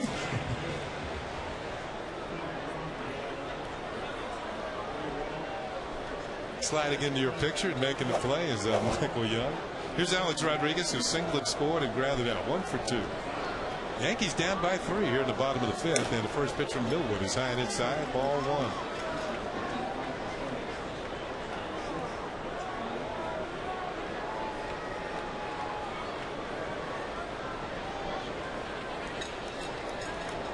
Millwood has kind of a strange way of delivering the ball. As A-Rod takes one in there first, kind of side saddle on the mound. He doesn't straighten up to the target. And watch him set. It's almost like he's ready to work from the stretch. Right, kind of a half stretch position, just to start out cheating, getting your shoulders turned. So you're already turned with your shoulders at that point. Inside, ball 2. 2 balls and a strike to Alex Rodriguez. A little mechanism that helps him stay closed, trying to keep that left shoulder in as long as you can. Every pitcher tries to do that. He just starts with them closed almost. A-Rod ahead on the count. 2 balls and a strike. Breaking ball is looped over first base. Coming on is a right fielder, Hamilton. He will not get it. A-Rod with his second bloop single to right field of the night, and he's now 2 for 3.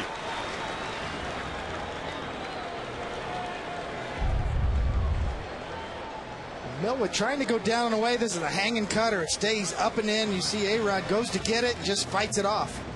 Almost looking to where the ball is. Watch his reaction with his head. He's looking up. He doesn't know where it is yet. Finally sees it. He says, oh, man, look at the look on that face. Wow, I'm going to get a hit out of that. He's got some cheater hits tonight. Well, the Rangers have had a few hits like this tonight, too. So, turnabout, it's fair play, and A-Rod with another bloop hit. Yankees now with 5 runs on 6 hits. A-Rod has a couple of them. Here's Hideki Matsui. Doubled in the first inning. There's nothing cheap about his hit. It was a rocket into the corner, and it gave the Yankees their initial 2 runs of the ball game. Hideki then grabbed it the second. 1 out, 1 on. Yankees trail by 3 here in the bottom of the 5th inning. Pitch to Matsui. Just misses the corner, and it's ball 1. Matsui's done well against the Texas Rangers this year. He's hit 3 home runs, driven in 9 runs against Texas. Just certain teams that you match up well against. Outside ball 2. Looked like a change, and it's 2 balls and no strikes. The veteran Kevin Millwood, who at one time was part of the Atlanta Braves rotation. You were talking about Greg Maddux, Tommy Glavine, John Smoltz, and Kevin Millwood. 2-0 pitch, and Matsui fouls it off to the left, and it's 2 balls and a strike. So, David, when we mentioned Billy Wagner going over to the Boston Red Sox, what do you think about can they coexist, he and Papelbon? I don't see why not. I mean, you're really talking about the last month of the season. It gives Boston a nice compliment to Okajima, who's more of a finesse pitcher. Billy Wagner came out the other night in his first couple of outings since elbow surgery, throwing 95 miles an hour. Very impressive. I think you could find a spot for a lefty that can throw 95 with that experience on any team. 2-1 pitch, and Matsui drives it into left center field. Hit pretty well, but Cruz is over. And he is going to make the catch for out number 2. Friday night, Chicago White Sox come to town, and you can catch all the action right here on My 9. It all starts at 7 p.m. as the Red Hot Yankees look for a little payback against Ozzie Guillen's White Sox. Yankees White Sox Friday at 7 on My 9. That's right, payback. That's the only series that the Yankees have lost since the All-Star break.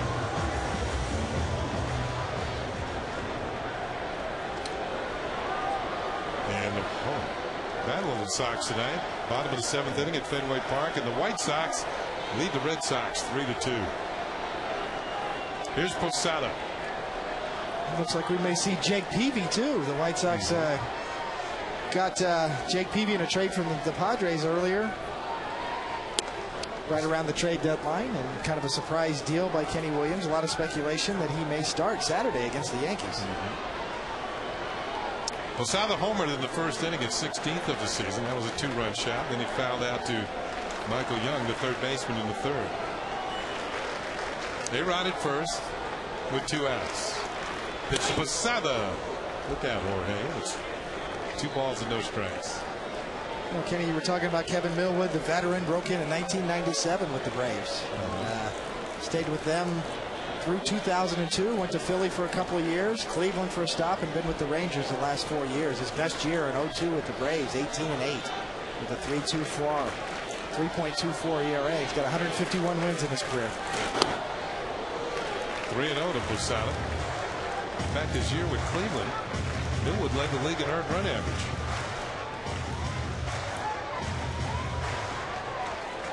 And Millwood does have a no-hitter on his resume with the Phillies, but 151.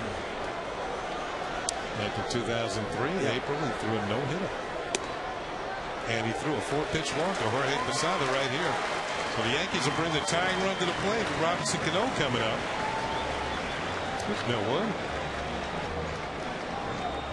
Against the Giants. 1-0 game, too.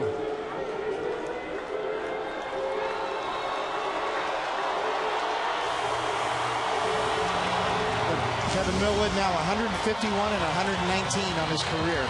A solid pitcher for a long time. Clearly the leader of this Rangers staff. Well, the Giants have only had 3 no-hitters pitched against them. Kevin Gross, Kevin Brown, and Kevin Millwood. The only Kevin not to throw a no-hitter against was Kevin Smolin. He didn't throw a no-hitter. He's got time. Our producer Kevin Smolin. He's got a pretty good splitter from what I heard. He got a good split? Yeah. He's a free agent this year, isn't he? He'll be on the market. He's going to draw some interest, I'll tell you that. Oh, big time. Here's Cano. Homered his last time up, swings here and fouls it back.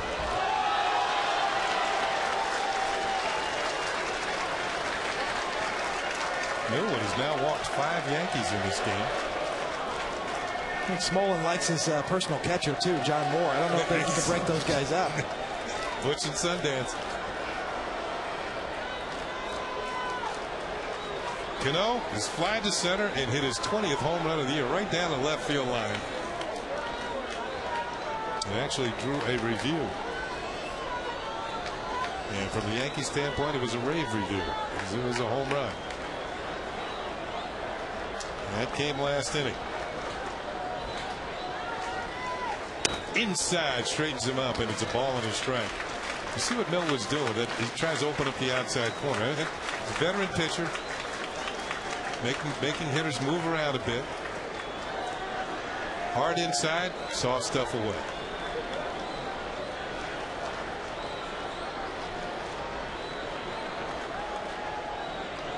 The 1-1 pitch, and Cano hits a slow roller towards first, and Davis has it, steps on the bag, and the Yankees are going to leave 2 men on here in the 5th inning against Kevin Millwood.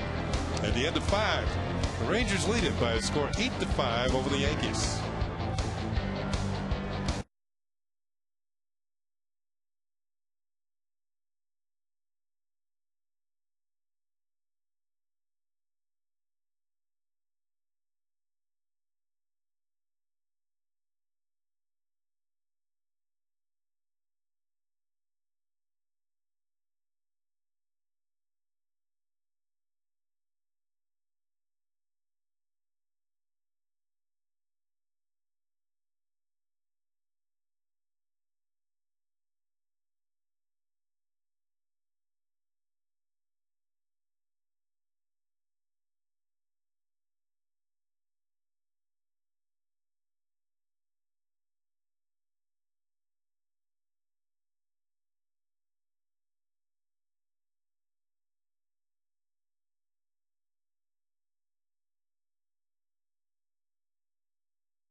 Tampa Bay over Toronto, 7-2 in the top of the 7th at Rogers Center. 3-3 now in the bottom of the 7th inning at Fenway Park. The White Sox and the Red Sox. Baltimore leading Minnesota 4-2 in the bottom of the 3rd. As at the Metrodome, Detroit and the Angels getting on a little bit later on the West Coast. In the National League, San Diego over Atlanta in the bottom of the 8th inning. Philadelphia trails Pittsburgh 3-2. The Mets trail the Marlins 2-1, and the Dodgers lead Colorado by a score of 1-0. It's on to the top of the 6th inning here at Yankee Stadium right here on My 9, and Michael Young's going to lead it off for the Rangers. He's 1 for 3 with an RBI and a run scored. And he swings here, fouls it back, and it's a ball and a strike. Michael Young had a 2-out single to drive in a run in the 4th inning. That's when the Rangers scored 5 times, all with 2 outs. In the 4th, ground ball to second for Robinson Cano. That's a worm burner, and he'll throw him out. 1 down here in the 6th. Back with the exception of Cruz's home run in the 5th inning. All the runs tonight for the Rangers have come with 2 outs. And in his last 2 starts, all the runs against Chaba Chamberlain have come with 2 outs. Chad Godin now working in relief of Chaba. Here's Josh Hamilton, who is 3 for 3, 3 singles. And first pitch is outside for ball 1. Probably hurts the most, Kenny, is when, as a pitcher, 2 out runs given up. But Mel Stottlemyre, my former pitching coach with the Yankees and the Mets, used to institute a fine for 2 out walks. Bouncing ball towards the middle. Derek Jeter is there behind the bag at second, throws on the first, and they're 2 down. We had our own kangaroo court back then, and that was one of Mel Stottlemyre's sticklers with 2 outs, 2 out walks, and we saw what that led to tonight for Chaba Chamberlain. And it wasn't much of a fine, maybe $50 here or there. We throw it in the kitty and have a party at the end of the year. But Mel Stottlemyre really believed in that you get 2 outs in an inning, and then you give up a walk to extend the inning. It leads to trouble more times than not. Speaking of 2 outs, there are 2 outs now, and Marlon Bird's at the plate. Bird's had a rough night. Grabbed into a double play and struck out twice. There's that slider from Godin. It's down and away for a ball.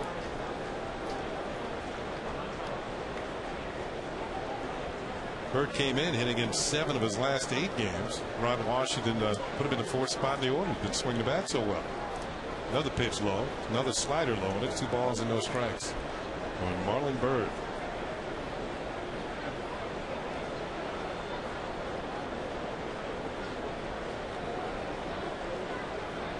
In fairness to Chaba, in that 4th inning when the Rangers scored 5 times, pitches inside ball 3.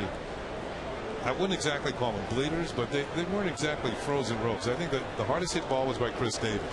A line single to right field. The others snuck through the infield, blooper here, blooper there, but he just couldn't put the Rangers away.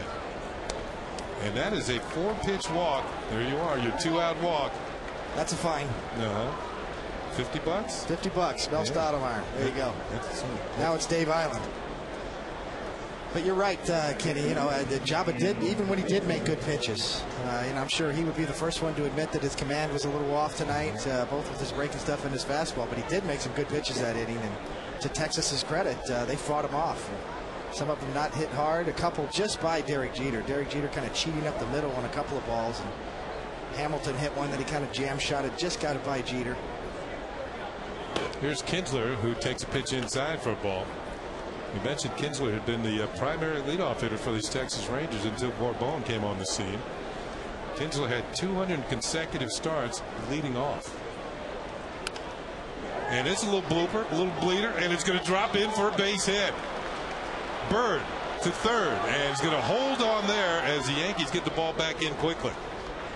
Bird was flying around second and thinking about home, but Kinsler had himself a bloop double down the right field line. Kinsler came in 0 for 3. Now he's 1 for 4. He just fought it off. If you're a hitter, that's good hitting. If you're a pitcher, you're feeling a little sorry for yourself. But once again, Texas, after a 2-out walk, now finds themselves in a situation of 2nd, 3rd, and a prime RBI spot again for Mr. Cruz coming up now, who's got a home run in his last at-bat. Dave Anderson, the 3rd base coach, has 2 runners in scoring position with Bird at 3rd and Kinsler at 2nd. And here's Nelson Cruz, who struck out twice, then homered into the right field stands. His 27th of the season. The Yankees have not set down the Rangers in order in this game. Pitch to Cruz, hits the outside corner for a call strike. Now they did face 3 batters in the 3rd inning, but Hamilton got on and was thrown out stealing for the 2nd out. And here's call, strike 2, breaking ball. Cruz didn't think so. He's talking it over with Laz Diaz, the home plate umpire. Umpire always wins this argument. Well, he does, and this is a tight little slider right there. Oh, that's a strike. Looks like it's on the corner to me, and I'll tell you what, Laz Diaz has been, if anything, a little more tight than generous in terms of a pitcher's zone or a hitter's zone. So I don't think hitters have too much complaints tonight with Laz Diaz. He's been pretty consistent back there. What do you remember about Laz? Is that? I remember him as more of an on-the-plate guy, you know, and 10 years ago that was saying something, you know, because he used to be the old National League strike zone was throw it thigh high just off the plate all day long and you get the call. Obviously a little different game today with the radar technology that Major League Baseball uses to judge the umpires. 2 balls and 2 strikes. Radar technology. That's it. Major League Baseball now has the technology that the military uses to track ballistic missiles. So Major League Baseball going high tech. 2-2 pitch, hit foul. And the count remains 2-2. The new system has replaced the old Quest-Tech system that created a lot of controversy 5-6 years ago when it was first put in.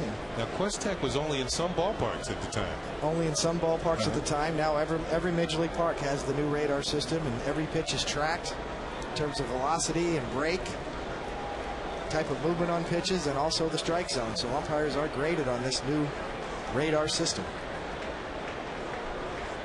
But to answer your question in a roundabout way, Kenny, yeah, Laz Diaz is always, I thought, very consistent, but more of a hitter's umpire. I don't think hitters have a complaint with him tonight. Godin with a 2-2 pitch with 2 outs and 2 on. Low, ball 3. He's gone to that slider. Time and time again, the count is 4. Posada wants time out.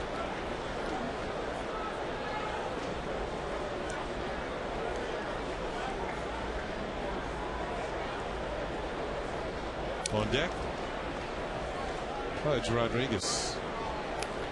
Certainly no day at the beach for any pitcher. Godin on the season averaging about 90 miles an hour on his fastball. You see him miss down and in.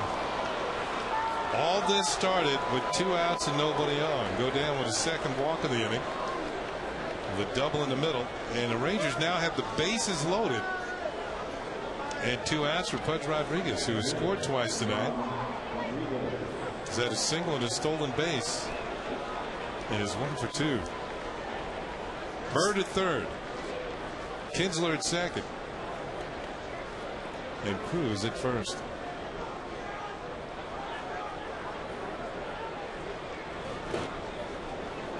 There's a slider that's low and away for a ball.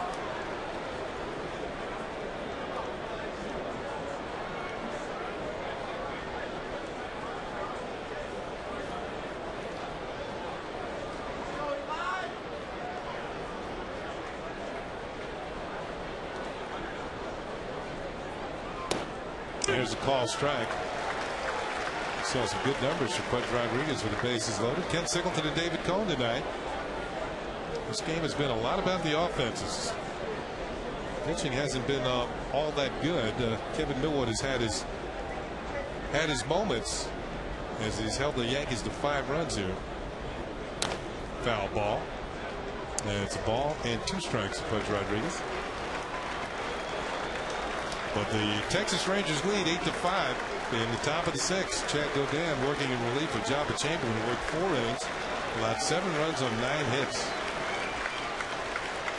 And Pudge Rodriguez is now 5 for 7 batting in his return to the Rangers. And this is his 3rd game back after his trade. Back home where he started.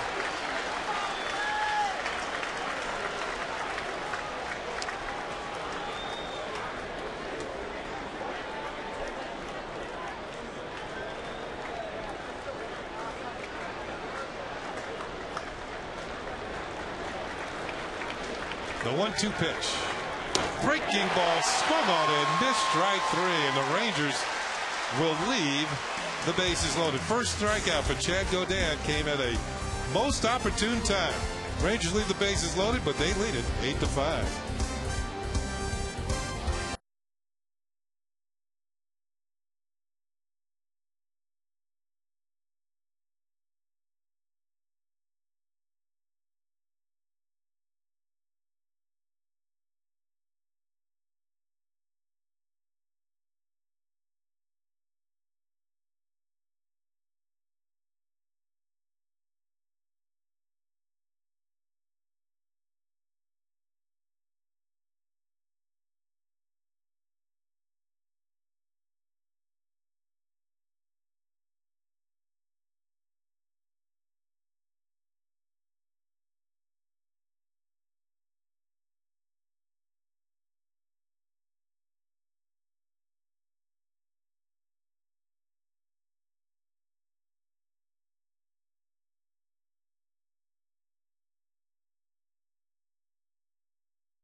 Well, fans celebrate the inaugural season of Yankee Stadium on Friday, August 28th, when the Yankees take on the White Sox. The first 18,000 fans 21 and older receive an inaugural season jersey koozie courtesy of Bud Light. For tickets, log on to Yankees.com. Visit the Yankee Stadium ticket windows, Yankee clubhouse shops, or call Ticketmaster at 877-469-9849. Yankees half of the sixth inning. Nick Swisher will lead it off. Yankees trying to get back into this when they trail by 3. Kevin Millwood's still in there for the Texas Rangers, and his first pitch is high for ball 1. Swisher is fly to left and struck out swinging.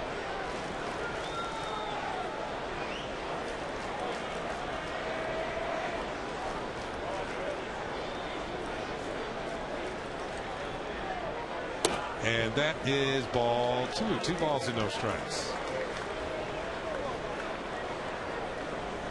Swisher, Cabrera, and Jeter for the Yankees here in the 6th.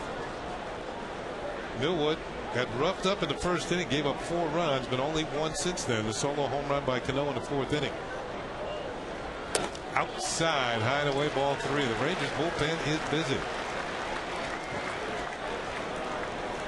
One thing the Rangers have done is Neftali Feliz, the hard-throwing rookie right-hander, is warming up for Texas. Shows you the importance of this game to Ron Washington, the manager of the Rangers. 3-0 pitches poured in there for a call strike. 3-1 on Swisher. Rangers a game and a half behind the Boston Red Sox for the wild card.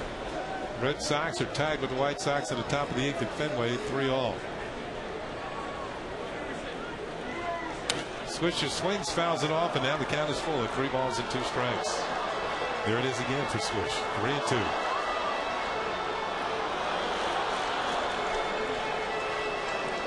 Great combination for Swisher of on-base percentage and power. He's hit at least 20 home runs in 5 straight seasons now.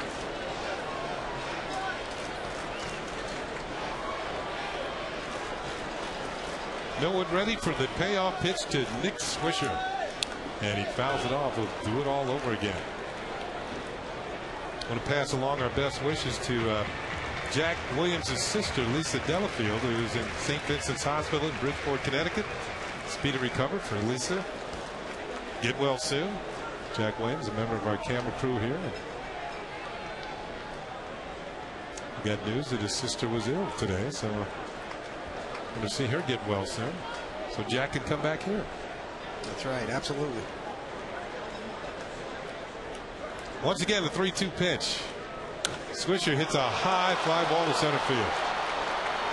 Marlon Byrd is there and makes the catch for out number 1 in the 6th inning. Swisher's now 0 for 3 in the game. And that'll bring up Melky Cabrera. Speaking of Melky, I saw Brett Gardner in the Yankee clubhouse today. Melky has shared center field time with Gardner, but Gardner's been on the disabled list with a broken thumb. He actually hit a little bit today. He would be a valuable piece to get back, obviously. I mean, he's a great center fielder in terms of speed, but you see Millwood at 100 pitches now. Gardner would be a big lift. Melky lifts one foul down the left field side. It seemed that Joe Girardi had a good feel for which one of the two to put into center field for a stretch of games, and he got the best out of both of them. Well, Gardner's such a weapon on the base pass, going down the stretch run in September and then into postseason. He would be a nice weapon to have, whether starting or coming off the bench. Here's the 0-1 pitch to Melky, and it's just a little outside. Takes a ball on a strike. Let's look back at the injury to Brett Gardner. Headed into second, and his left hand. Late slide, yeah. Trying to break up a double play and fractured his thumb. That is Brett. The cast is off.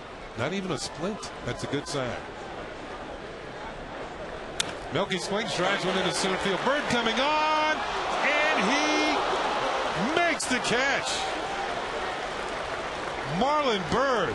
Here's Andrew Jones, multiple Gold Glove winner. You can appreciate that effort. Andrew Jones used to play a shallow center field, and Texas is much improved defensively. No hesitation and a full commit to dive and get that ball. Well, if that ball gets by him, that ball's into center field, and we're going to watch Melky run the bases. Gutsy play by Byrd. Never hesitated. Actually left his feet. Seen Andrew Jones, as we saw earlier, the Gold Glover formerly with the Braves, make a lot of plays like that in his career. Kevin Millwood loves it. So 2 outs, nobody on, and Derek Jeter to the plate. Has been on base 3 times. Derek has walked twice and singled. Since June 11th, Derek hitting over 365. And you can see his average has jumped up to 333. Now, he started the evening 5th in the American League in hitting.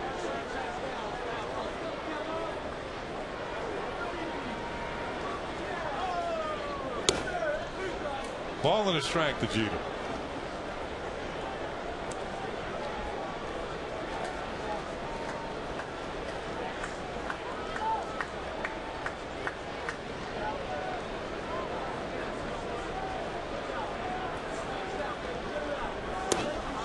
Good breaking ball, and it's 1-2. There's that underwater swing you were talking about. Yeah, that was one of Millwood's better sliders of the game. Really got on top of this. Down and away, got some tilt and depth to it as well.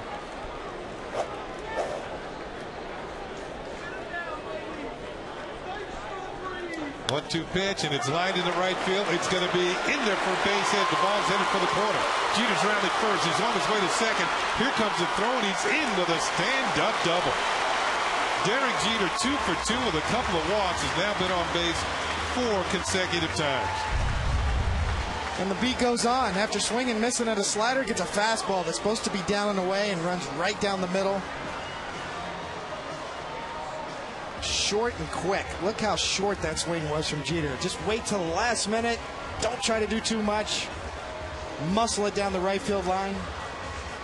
I'll tell you what, Hamilton comes up with a good throw here. He's got a strong throw, but Jeter is in standing up. Derek is 23rd double of the year, and this is actually going to knock Kevin Millwood out of this game. So with 2 outs and Jeter at second, we're going to have a new pitcher coming in from the bullpen for the Texas Rangers. It'll be Neftali Perez, and we'll be back in just a moment.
He's out of it after 5 2/3 innings, allowing 7 hits, a couple of strikeouts, and 5 walks, 107 pitches total for Milwick. And he will give way to Neftali Feliz. And this young man has a powerful fastball.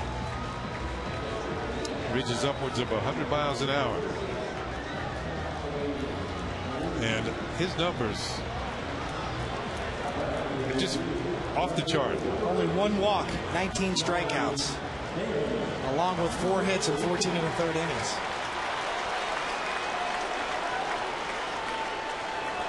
Now the Rangers actually got him in part of a deal. He and the shortstop Elvis Andrus. And another young pitcher came over from the Braves for Mark Teixeira. Johnny Damon's up and takes a pitch for a called strike. Well, a good deal for Texas. You got a starting shortstop. You got this guy as a potential closer, or he did start in the minor leagues. It'll be interesting to see what happens with this young kid Feliz with his career. Right now, he's obviously in the bullpen. He's kind of on the Java plan. Pitch is low inside for a ball. Ball and a strike. When Java first came up, he worked out of the bullpen. The Yankees eventually made him a starter. Maso Marte up for the Yankees in their bullpen. Swing and a miss. 97 on that fastball. And easy gas too. Ball just riding four-seam fastball up in the zone. Letter high. Johnny Damon cannot catch up to that. Yeah, that's the one you got to be ultra quick on as a hitter. Breaking ball's hit well to center field. This is going to chase Bird back. Still going back near the warning track. Turns and makes the catch for the final out here in the 6th inning. So Feliz comes in, and actually Marlon Byrd this inning recorded all 3 putouts. Jeter had a double, but that was it for the Yankees. It's 8-5 Rangers.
Yankee Stadium, the Yankees trailing by a score of 8-5 on our Cure DriveWell.com scoreboard. 8 runs, 13 hits, no errors for the Texas Rangers. For the Yankees, 5 runs, 7 hits, and no errors. Chris Davis is going to lead it off. Just recalled from the minor leagues today. He's got a 2-for-2 night going. Swings at the first pitch, fouls it off, strike 1. Davis has also scored a couple of runs.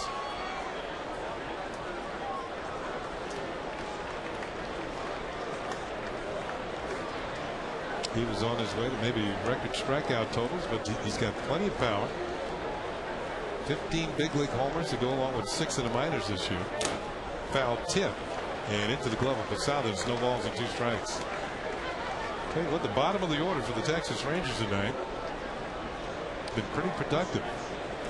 Pudge Rodriguez has scored a couple of runs. Davis has scored 2. Andrus has scored 1 and driven in 3.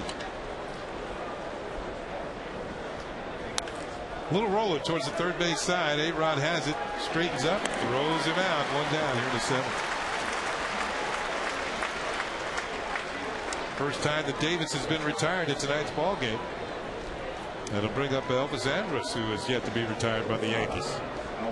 The Rangers' 20-year-old shortstop, soon to be 21, that'll be tomorrow, has doubled, singled twice, scored a run, and driven in 3. And we were talking about that trade. Texas got not only Andrus, but Neftali Feliz, Matt Harrison, Bo Jones, and Jared Saltalamacchia in exchange for Mark Teixeira and Ron Mahan. And to think about it, Teixeira is no longer with the Atlanta Braves. Sort of a franchise-changing trade. Ball is hit in the air to center field for Melky Cabrera. First time tonight that Andrus has been retired. He's now 3 for 4. 2 down here in the 7th. And the Yankees have their first 1-2-3 inning. Julio Bourbon will come to the plate. He's been aboard twice. He's walked and singled, driven in a run, and scored 1.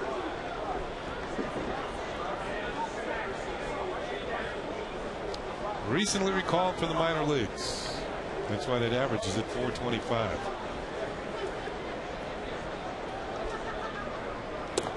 Godin hits the outside corner, and it's strike 1. The Yankees came out smoking with 4 runs in the bottom of the first inning, but the problem was there was too many at bats for the Rangers to recover, and they have. They lead at 8-5. Sinker is low, and it's a ball and a strike. Rangers came right back with 2 and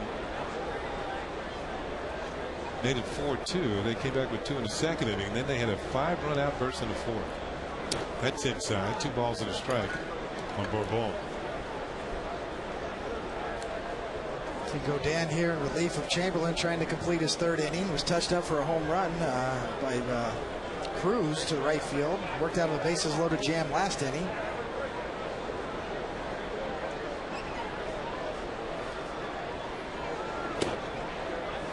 A lot of movement on that pitch, and it sailed outside. 3 balls and a strike.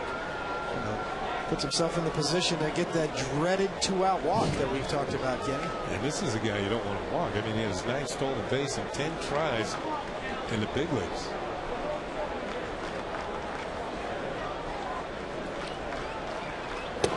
Strike 2 call. On the knees on the outside corner.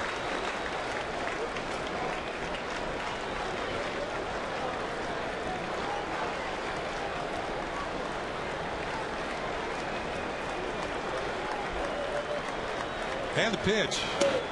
He walked him. There's your 2-out walk. The Yankees have handed out 6 walks in the game tonight. And you got to figure this guy's going to go sometime soon. 3 walks for Jabba Chamberlain. 3 walks for Chad Godin. And it'll bring up Michael Young. Young is 1 for 4 with an RBI and a run scored. The Yankees have handed out 5 2-out walks in the game. There's the throw to first to check on Bourbon.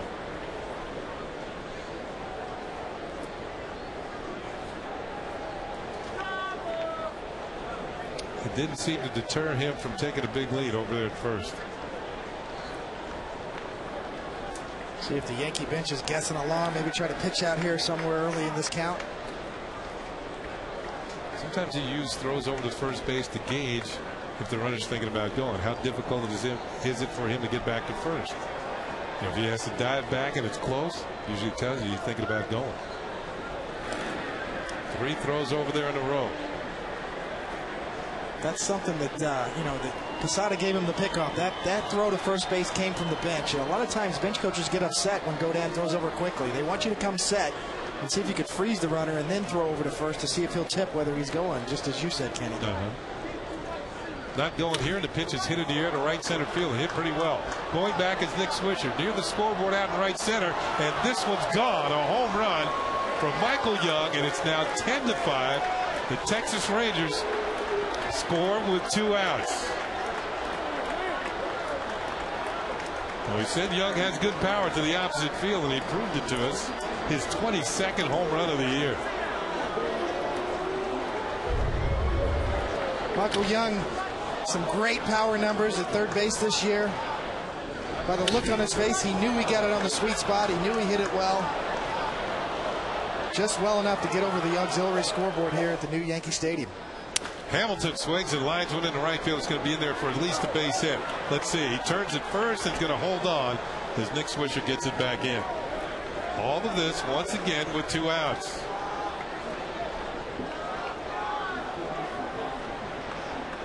Two outs and nobody on. See Michael Young here, a fastball that drifts back towards the middle, full extension. You see his arms all the way down. Lets the ball travel in, drives that ball to right field, hits the bottom half of the ball and gets carry. And you got a home run. You can tell when a hitter looks up like that, he thinks he got it. Hamilton's 4 for 4, ties the season high with the 4 hits.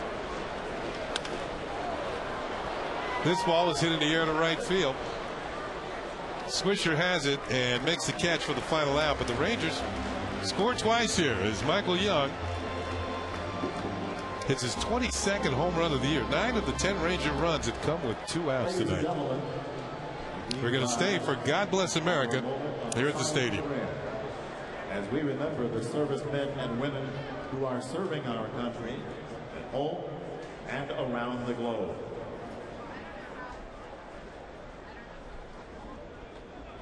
Now please join Kate Smith as she sings God Bless America.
$46,511 on hand.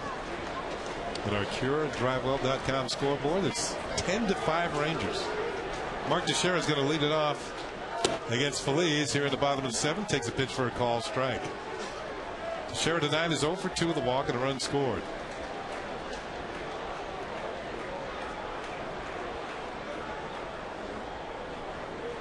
Feliz deals, and that one's high. Ball with a strike, 98 miles an hour.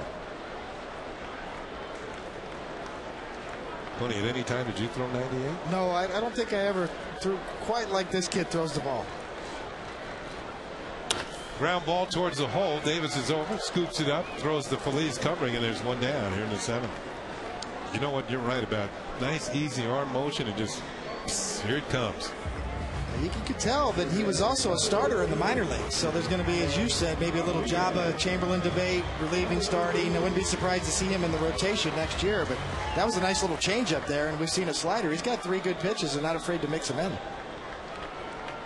course, his changeup's about how hard I threw towards the end of my career. I think it was around 87-mile-an-hour changeup that he got that last out on. That was my best fastball towards the end of my career. Yeah, but there's something to be said for experience and location. Here's A-Rod, 2 for 3. A couple of bloop singles for A-Rod tonight. Both the right field. Just a little outside, and his ball 1. A-Rod has scored one of the 4 Yankee runs.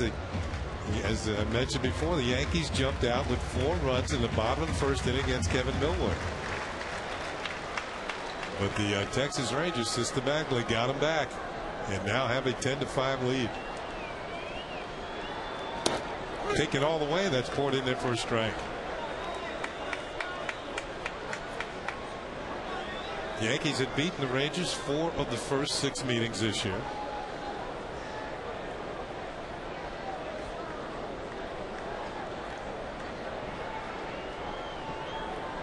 A-Rod swings and fouls it back high in the air behind home plate. Pudge Rodriguez, that's about 6-7 rows back.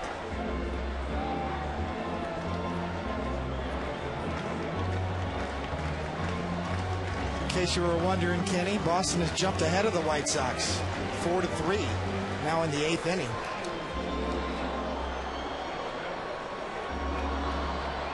Oh, how about this update? It's 5-3 now. 5-3.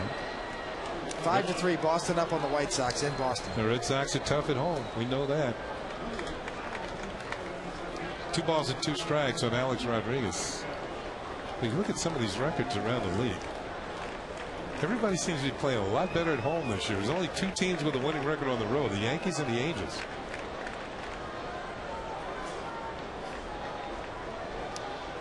Two-two pitch. Wee, high and inside. 101. And just a little wild, too. 3 balls and 2 strikes now on A-Rod. The Yankees 37-28 on the road after coming off a 7-3 road trip, and the Angels 38-26 on the road. Everybody else is under 500 on the road. The last 3 fastballs by this young flamethrower, 98, 99, and 101. Fastball is fouled back. 101 again. Get loose.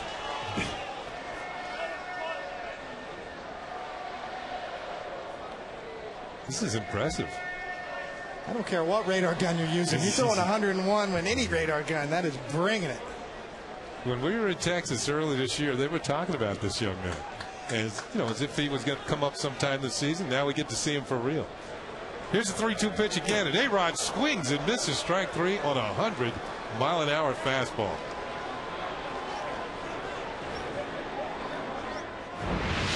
Go through the sequence here. Pulled the slider down and away. Right back to the fastball on the black. Another one in. A-Rod fouls it back. Another slider. Fastball up at 101. Another one at 101. Turns this one over a little bit. Takes a little off, only 100. Up and in. Took a little off, huh? I mean, that is just natural gas. Easy motion. Great extension. Here's Matsui. And he takes one. Well, took a little off to get it over, but missed. 99. Matsui's double. Drove in 2 runs and also scored in the 1st inning. He's also grounded out and fly to left. 1 for 3.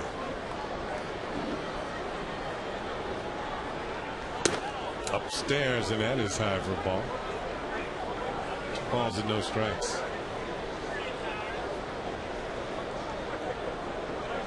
Now, do other pitchers watch somebody this young throwing this hard and just say they kind of go back in time in their own mind when they and their top flight fastball. It certainly gets your attention. I mean, this is the one time that pitchers with good arms can shine. You know, early before the game, batting practice, you watch home run hitters hit bombs, and during the game. But when you get somebody like this coming out throwing 100, 101, boy, people get up on the top step and start. You want to see it up close. 3-0 pitch, and that is in there for a call strike. You know, the fans reacted when the scoreboard showed that he had hit 100 miles an hour. People will pay for power hitting and power pitching. 3-1 pitch. Matsui drives this one deep to right field, but it is foul. He turned around a 97-mile-an-hour fastball. Now, a bit of throwing hard. It's about location, too. That one was right down the pipe. And the way Matsui's been swinging lately, you knew he was going to hit it hard. 3 balls, 2 strikes on Matsui. The Yankees down by 5 here in the bottom of the 7th inning. 2 outs, nobody on.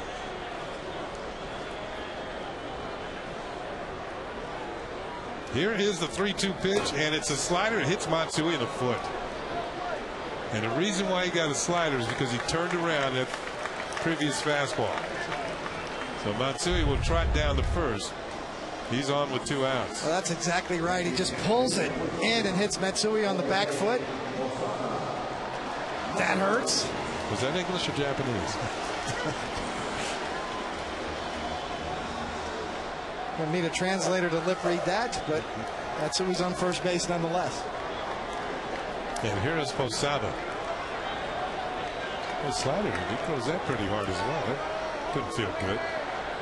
Posada's had a homer. He's also fouled out and walked. 1 for 2. And he takes a pitch for a call strike. Feliz working in relief of Kevin Millwood, who maybe wasn't at his best, but he got plenty of run support tonight. Swing and foul back. No balls and 2 strikes for Jorge Posada. Red Sox now lead the White Sox 6-3 in the bottom of the 8th.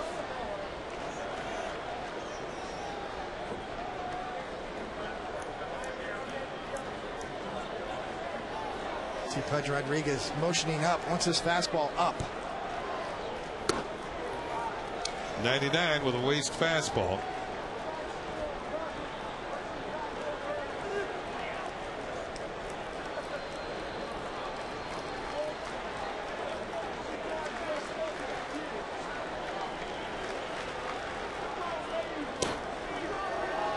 Two and 2. What was that? That's off speed. Yeah, that was a slider. That was right there. You know, sometimes umpires miss pitches too. You know, they're human. They do? That was right down the middle with the slider, and it locked up everybody. You know, anytime I asked, they said no. It was the correct call. 2-2 pitch to Posada, and it is called strike 3. See, Posada's going to ask, and he's going to tell him, yeah, that's a strike. And that's it. Yankees leave a man on here in the 7th. It's all to the 8th. The Yankees are down by 5.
of this 3-game homestand. It's 10-5 Texas. They've pounded out 15 hits.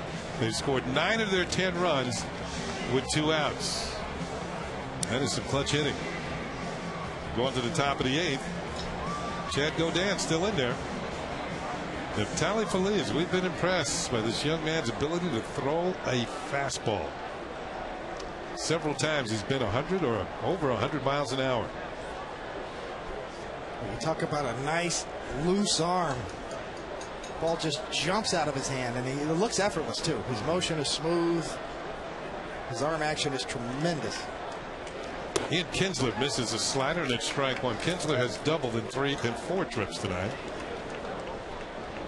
He'll be followed by Cruz and then Punch Rodriguez here in the 8th inning.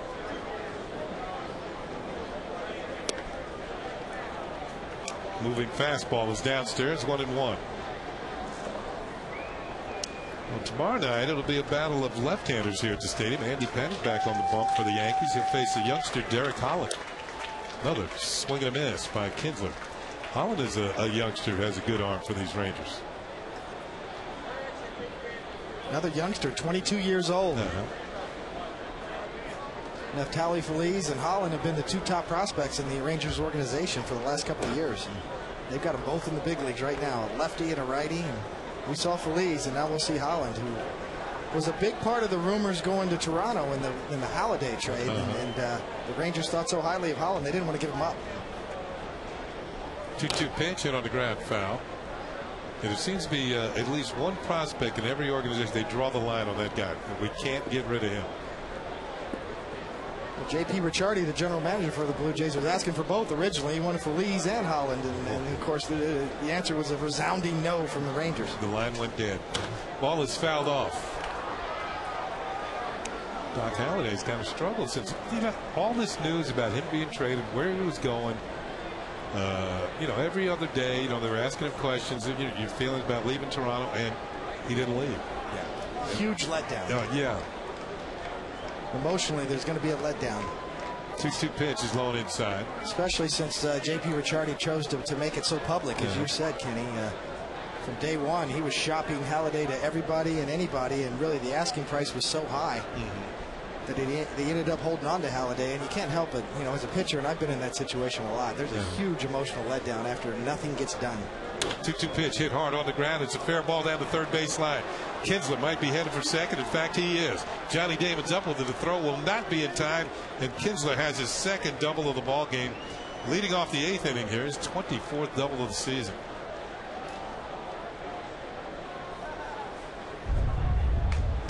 Well, a lot of hits for the Rangers today in their attack. You see Godin trying to get it in. It stays kind of inner third at best. Kinsler's always had a quick bat. Look at that, almost no stride. Slight uppercut. Gets the head out right down the line. We talk about Teixeira being a back leg hitter, so is Kinsler. Kind of lean back and try and lift and separate. Here's Nelson Cruz, who's homered in 3 trips, and he swings here. It's a hot shot to third. A-Rod will throw on the first, and there are 2 down. I make that 1 out. Kinsler remains at second. The out-of-town scoreboard is brought to you by Chevrolet. Find your nearest Chevy dealer on ChevyOffers.com. 7-3 now. Tampa Bay leading Toronto. 6-3, top of the 9th inning. Last chance for the White Sox at Fenway. Baltimore over Minnesota at the Metrodome. They lead 5-3, and just getting underway out on the coast, the Tigers and the Angels. In the National League, 1-1, bottom of the 10th inning. Pittsburgh beats the Phillies 6-4. There's a pitch in there for a strike. The Mets lose to the Marlins down in Florida 2-1. In Colorado, the Dodgers tied at 2 in the 5th. That is our ChevyOffers.com scoreboard. Punch Rodriguez with a call strike is 1 for 3 tonight with a couple of runs scored. Underwater swing, and it's 0-2.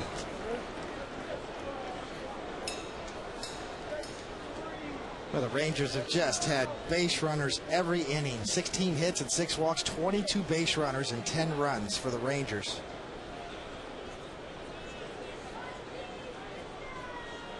Breaking ball is hit in the air to left field. Johnny Damon is over, mixed to catch, and now there are 2 outs. So following the leadoff double by Kinsler, a ground out and a fly out. And maybe they can get Chris Davis here, and have the Rangers not score with 2 outs. In-game box score is brought to you by Hyundai. Ready for good news? Get Hyundai Assurance and up to $5,000 cash back on select models now. So the Rangers have done. There it is. Marlon Byrd, the only one who did not get invited to the party. Always seems to be one guy. He got on base, so he got to walk. But he wasn't completely shut out. No hits. It's like being at the door of the party, but they won't let you in.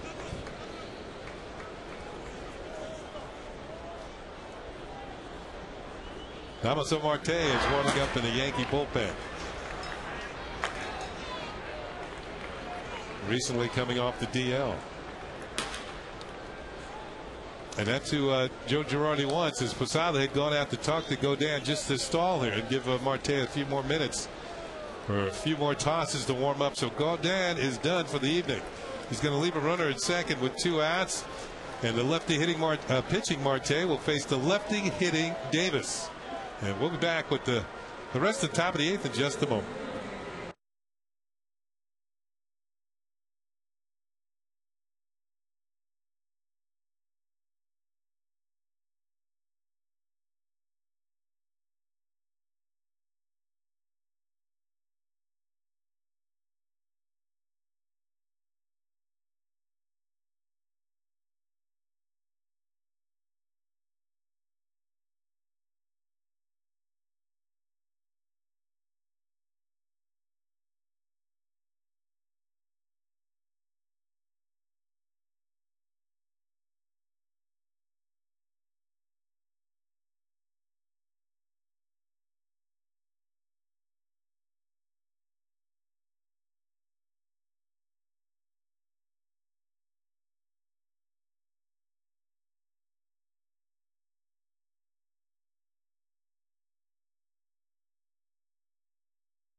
Final warm-up tosses. He'll have a runner at second with 2 outs, and he'll face a lefty hitter.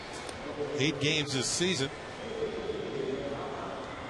7 of those games before he went on the DL, and an inflated ERA of 13.50, but 7 strikeouts. That's impressive in 6 innings. His first outing since coming off the disabled list was actually the other day in Boston. Came in with the bases loaded and got out of it. Stranded all 3 runners. Got a pop-up and a strikeout. And right here we'll face the lefty hitting Chris Davis.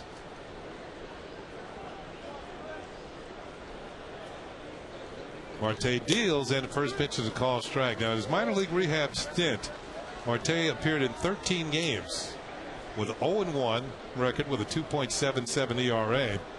11 strikeouts, just 4 walks in 13 innings in rehab stint. Now back in the big time. And the 0-1 pitch to Davis. Breaking ball hangs inside. It's a ball and a strike. Marte comes back successfully to give Joe Girardi another left-hander in the bullpen to go along with Phil Coke. They can actually use one of them to match up as he is tonight against Davis. Pitches outside, ball 2, 2-1. He's going to be in a much different role than the Yankees had envisioned when they traded for him last year. Got him and Xavier Nady from Pittsburgh last year. And Ross Ohlendorf and Jeff Karsten's part of that deal on the Yankees farm going over there. 3 balls and a strike on Davis. Davis has had himself a good night, his first night back from the minor leagues. 2 for 3 with a couple of runs scored. He's also drawn a walk.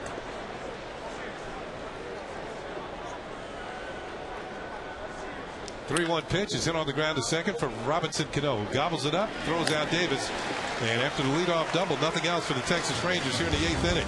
They do not score. It's on to the bottom of the 8th. Getting late for the Yankees. They need some late foot.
grand cash back on select models now.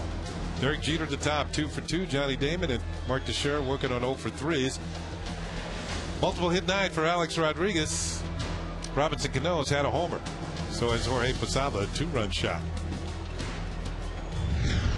Speaking of Cano, here he is in the bottom of the 8th. Feliz deals and Cano swings and fouls it back. Strike 1. Most ever pitches that Feliz has thrown in a ball game has been 31. But the Rangers will never pitch him in back-to-back days. So that was his 26th pitch. So it looks like he's going to go past 31 pitches in tonight's game. Cano chases another slider and misses 0-2. And he's not exactly predictable, as you see right there. He's not afraid to use that slider. The guy that throws 100 miles an hour comes out. Cano's trying to start it early. We got another slider down in the dirt. And that's what happens when you throw that hard. You can make hitters look bad when you get your off-speed stuff anywhere near the plate. Well, the Yankees need base runners, and Cano's helping them out. I think he swung at 2 pitches that were out of the zone. Tried a backdoor breaking ball, and it's a ball with 2 strikes. Cano, Swisher, and Cabrera for the Yankees. Bottom of the order here in the bottom of the 8th inning. Yankees down by 5.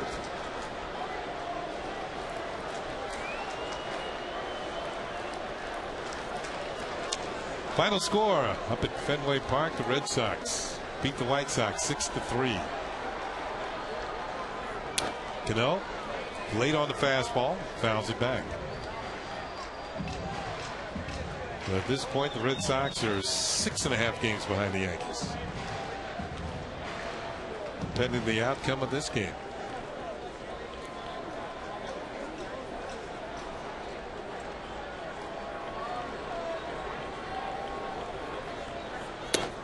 Way upstairs, and it's 2-2.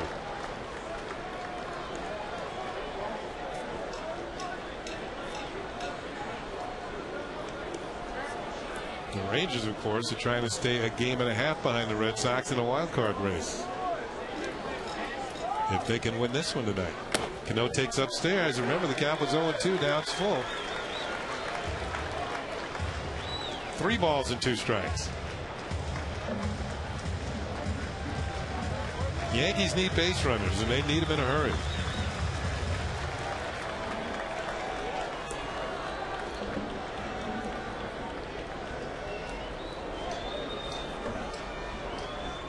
Three-two pitch, and Cano fouls it off.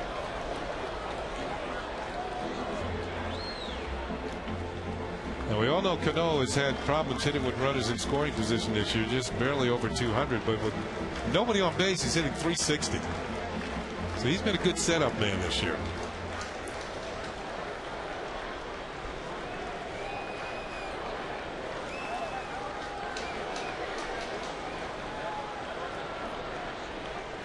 Pitch is hit on the ground to third for Michael Young, who bobbles, recovers, throws, and gets Cano by about a step and a half.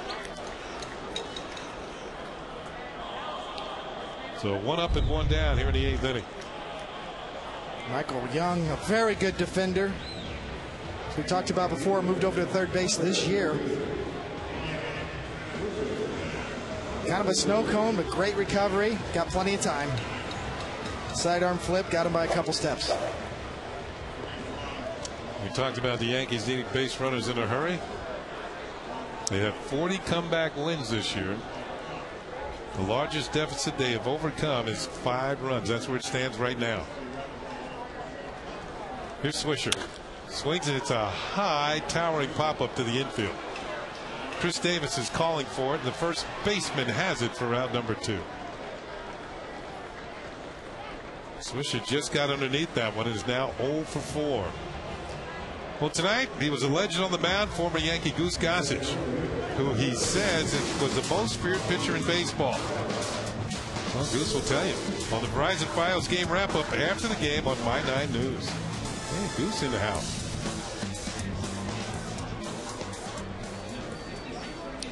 Here's Melky Cabrera. He's also 0 for 3 tonight. But he's been robbed on a couple occasions. Once by the first baseman, once by the center fielder. Pitches a call strike. Feliz has come in and has retired every Yankee batter but one. He hit Hideki Matsui with a breaking ball. So the Yankees have not been able to get anything going against this young man. Pitch is swung on and missed, and it's 0-2. And this has been just what he's been doing just since his recall from the minor leagues.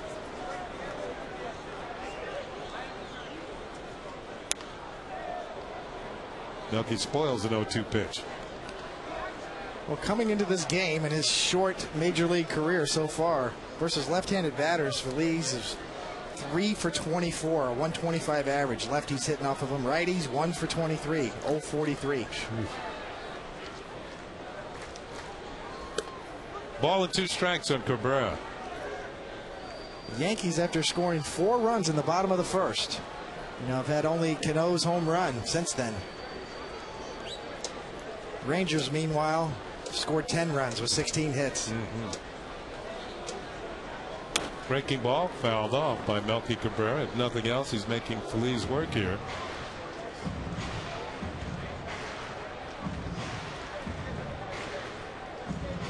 I give Millwood credit too. Even though his line was kind of ugly, he gave up 4 in the bottom of the first and held him right there. He only gave up 1 more run, and then of course the Ranger bullpen has been outstanding. So far tonight, Feliz has been the Ranger bullpen. Yes. 2 balls and 2 strikes on Melky Cabrera. The Yankee Stadium crowd after the first, there hasn't been much to cheer about offensively. C.J. Wilson and Darren O'Day.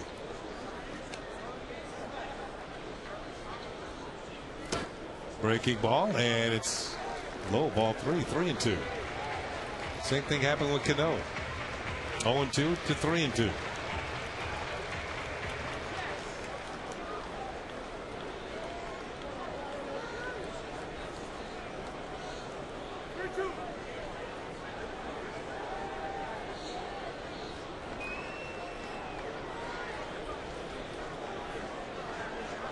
Three-two pitch, and it's lined into center field, and Melky Cabrera has a well-earned single and is now 1 for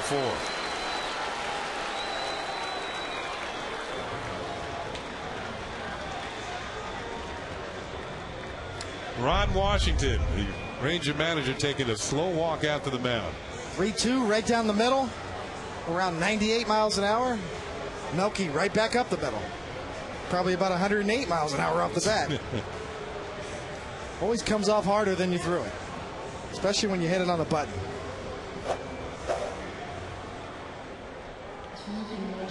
So Feliz to the dugout. He's gone by his career high in pitches. He's thrown 42, but he leaves with a lead, and he's a happy young man.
It is brought to you in part by Honda.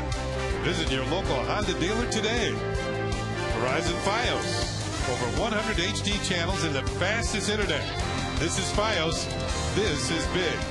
And by your local Lexus dealer.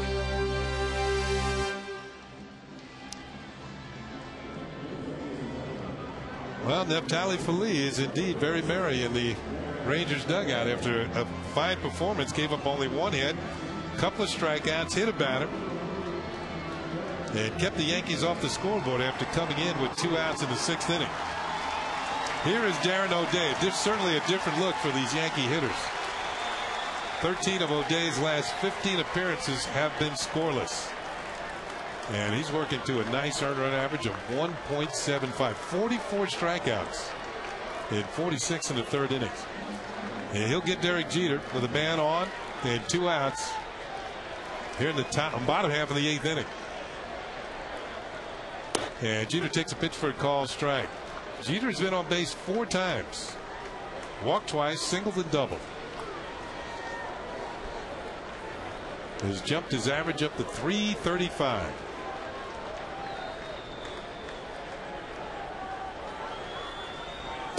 High and outside, a ball and a strike. See, Darren O'Day's been solid for the Rangers this year, the sidewinding right-handed pitcher. And actually picked up the scrap heap from the Mets. The Mets designated for assignment in April. He actually pitched 3 innings for the Mets early in April. And the Mets let him go, and the Rangers got him. And he's been outstanding. Hit on the ground is short.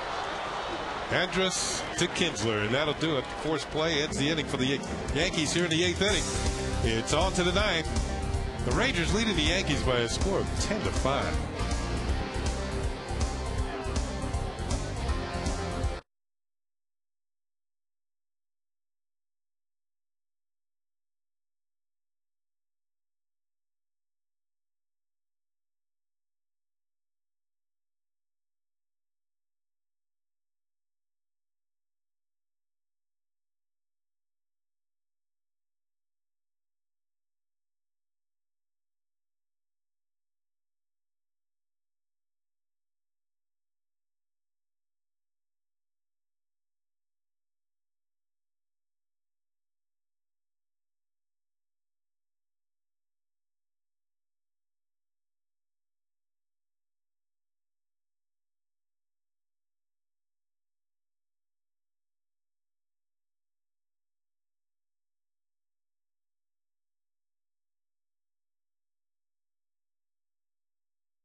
Ninth inning. Rangers holding a 5-run lead on a very warm evening here at the stadium. Marte deals to Elvis Andrus, who's had himself a very good night before his birthday. 21 years old. He's able to go out with David Cohn anywhere in the city. Keep the position players away from the starting pitchers. Ball is hit on the ground for A-Rod with a couple of hops, and he'll throw across the diamond. And there is 1 out here in the 9th inning. That's back to the top of the order. And Julio Bourbon, who has scored a couple of runs. These 2 young men batting 9th and 1st. You get the feeling they're going to be around the Rangers for a while.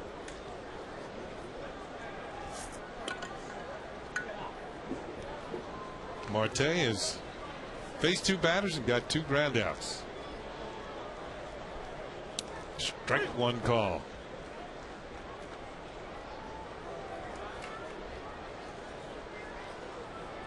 Sure, they'll have Bourbon working on his defense and make him a better all-around player.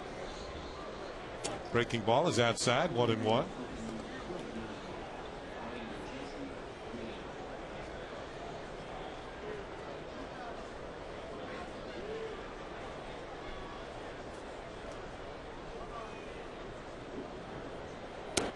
2 balls and a strike outside of the first inning tonight. It hasn't been much for the Yankee fans to cheer about. The Yankees came out smoking against Kevin Millwood. 2-run double by Matsui, 2-run homer for Posada, but that's been just about it. Swung on it, missed, 2-2. Cano did have a home run, his 20th of the season. That was the 5th run for the Yankees, but 5 runs on 8 hits will not match 10 runs on 16. 2-2 pitch, swung on it, missed, strike 3. Marte, very impressive. Strikes out Bourbon for his first strikeout of the evening. Marte's had good stuff. Fastball righty up and away. Velocity's back up from his elbow injury earlier this year. 92, 93 miles an hour now, which is about where he was before. Maybe he was a little higher than that in his prime with Pittsburgh, but he's certainly healthy again. Ball 1 to Michael Young. Another multi-hit game for Michael Young tonight. He's driven in 3 runs. He scored a couple, singled, and a 2-run homer. Home run came in the 7th inning. His 22nd of the year. That's low, and it's 2 balls and no strikes.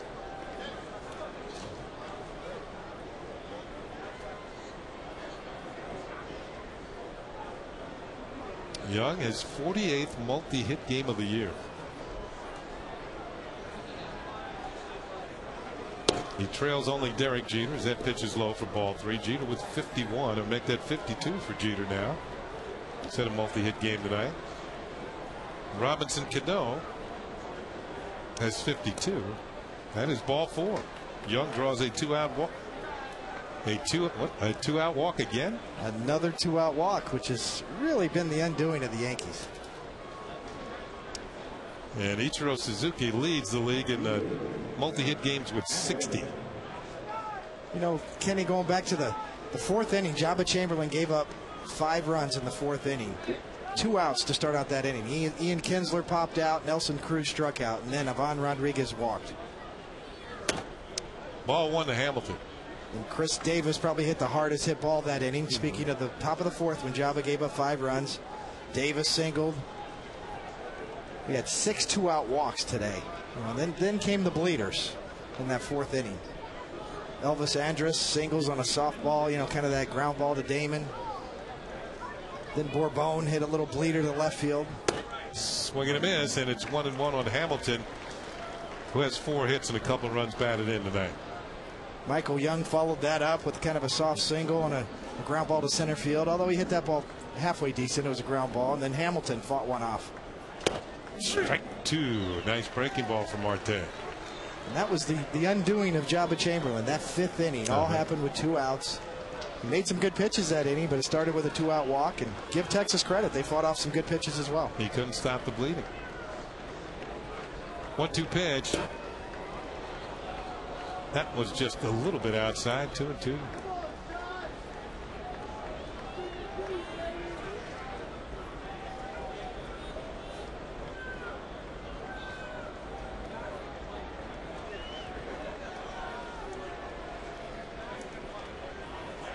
Swing and a miss. He got it. Marte, impressive. He gave up the 2-out walk, but he had 2 strikeouts in this inning. Last chance for the Yankees coming up. They trail by 5. It's on to the bottom of the 9th inning.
former Yankee Goose Gossage.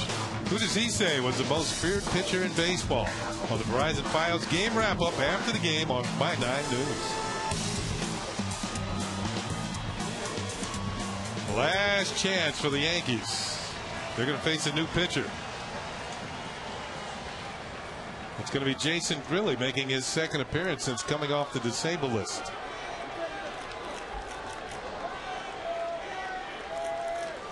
So Grilli will come in and do the pitching for the Rangers here. He'll get Damon, Teixeira, and Rodriguez. 2, 3, and 4 in the Yankee order. And the big right-hander deals upstairs for ball 1.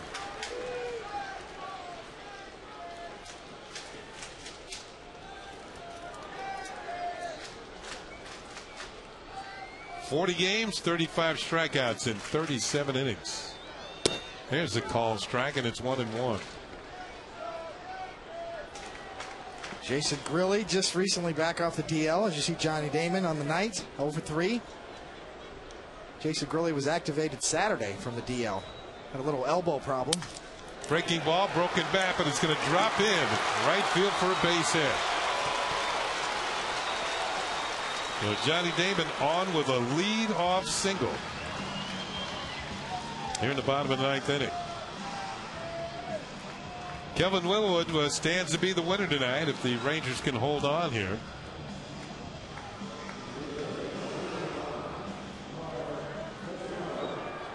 Here's Teixeira, who is 0-for-3 with a walk and a run scored.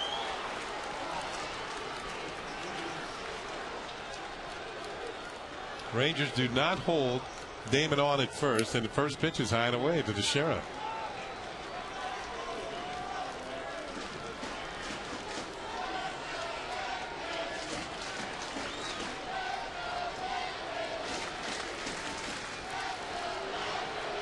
Ball 2, 2 balls and no strikes. Yankees trying to get something going here in the bottom of the 9th. They are down by 5. An opening salvo in the first inning, and everything looked promising, but since then, been just about all Texas. Teixeira taking it. It's ball 3, 3 balls and no strikes.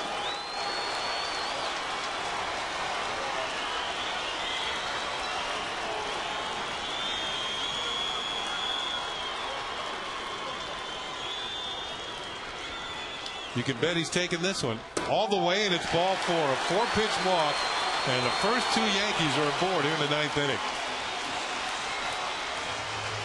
Both Ron Washington, you can see Mike Maddox. That'll be it. Wow, that's it.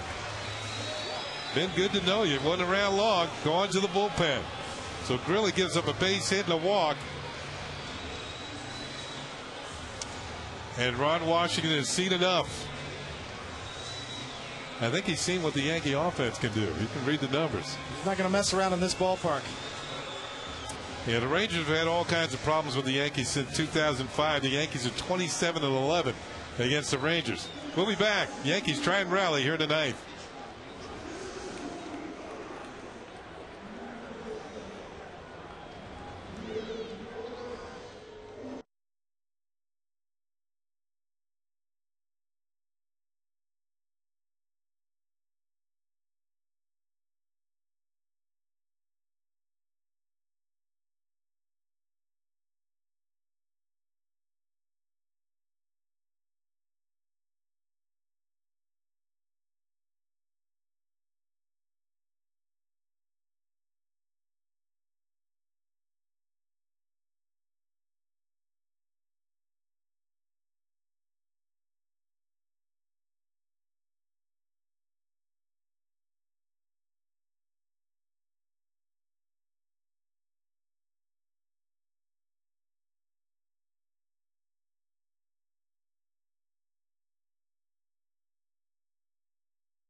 Grilli came on and started the ninth inning, gave up a single to Damon and a walk to Teixeira. And you were saying, David, how Ron Washington doesn't want to mess around in this ballpark. He goes to his closer in a non-save situation. Francisco, 36 games, 18 saves, 41 strikeouts in 35 innings with 8 walks and 28 hits allowed. He has a live arm as well. He'll get A-Rod as the Yankees trying to get something going here in the bottom of the 8th inning. But they're going to have to deal with the Rangers closer. A-Rod tonight is 2 for 4.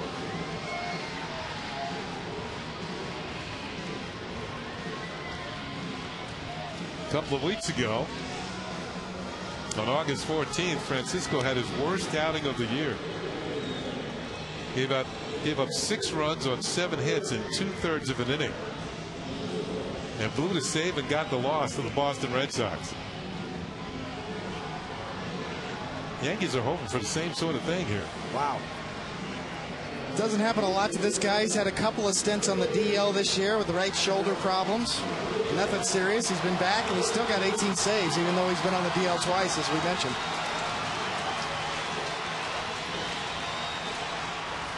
So the fans that are left, quite a few of the 46,511 have departed, but they are seeing the Yankees trying to show a late rally here.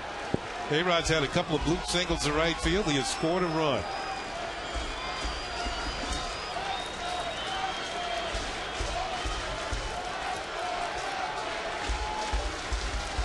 (10-5), the Rangers lead it. This is the loudest the crowd has been since the first inning. First pitch is in there for a call strike. 94 miles an hour.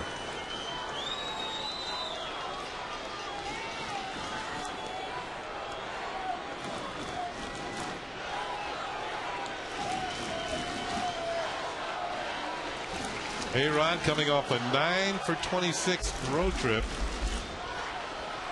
Takes one outside and it's 1-1. Has gone 2 for 4 tonight.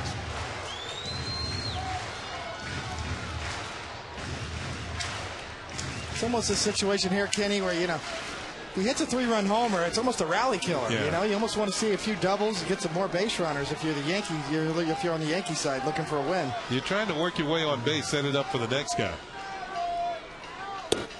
Inside, ball 2, 2 balls and a strike. With that being said, I think the Yankees would take a 3-run homer. Yeah, but I see your point, because then you have to regroup, start all over again. Almost like you want base runners. Keep that pressure. That ball's inside off the plate. Pudge tries to frame it. Diaz has been very consistent. He hasn't called a lot of balls off the plate tonight at all.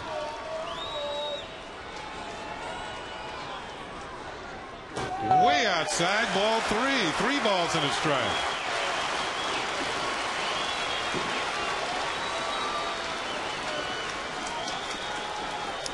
A little more concern on the face of Ron Washington. Tried a 2-1 splitter there. First and second, nobody out in the ninth. 5-run lead. Had confidence to throw it, but now you get a 3-run count. Now you really get a chance to work yourself into a jam.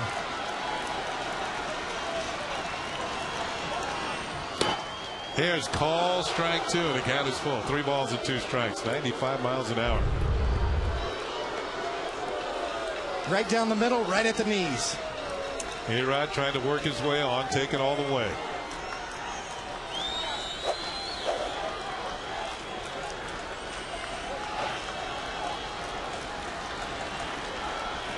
Here's the 3-2 pitch.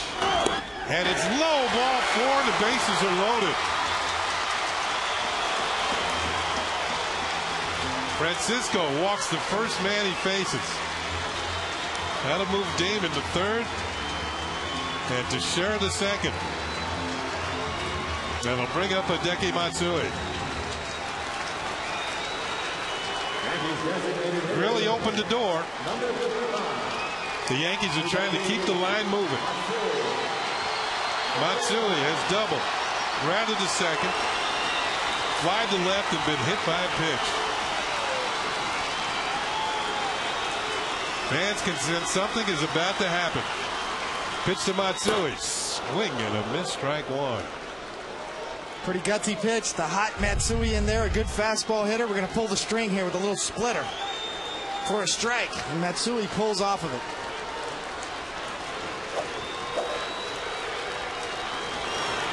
Bases loaded, nobody out for the Yankees.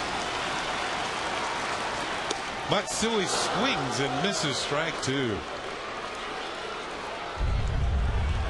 Another splitter. This one even better than the last one, down, and that's Francisco's out pitch. Gets good tumbling action on that splitter. Fastball up in the mid-90s when it's right. Yankees have won 4 games this year when trailing after 8 innings. Inside, ball 1, 1-2.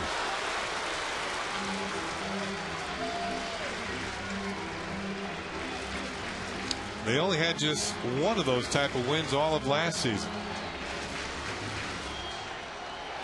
You saw Jorge Posada on deck. Matsui has driven in 2 of the 5 Yankee runs tonight. And 17 runs in his last 8 games. Pitch is on the way. It's hit in the right field for a base hit. Damon will score. The bases will remain loaded. It's now a 10-6 ball game. Matsui's 3rd run batted into the ninth. So the sequence here. First pitch changeup. Got splitter action to it. Another one right there. Down and in with another one. Tries the curveball. Hangs it out over the middle of the plate and up. Soft. 4 pitches in a row. Matsui gets the hanging curveball. Keeps the line moving. Bases loaded. Tying run in the box with Jorge Posada now. Yeah, now you'll take the homer. Posada has a home run tonight. Mike Maddox, the pitching coach, out to talk to Francisco. The home run came in the 1st inning. His 16th of the year with a man on. Now he's got the bases loaded. Nobody out. The Yankees trailing by 4.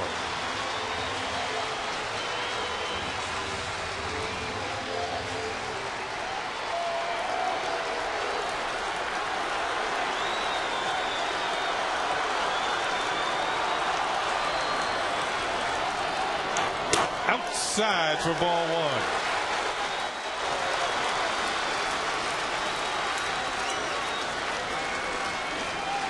Francisco walked the first man he faced and then gave up a base hit to Matsui.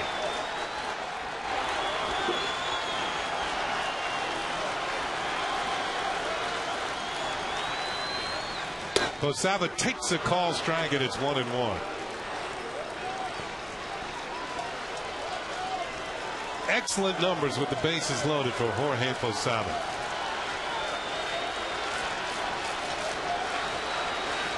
Cano is next.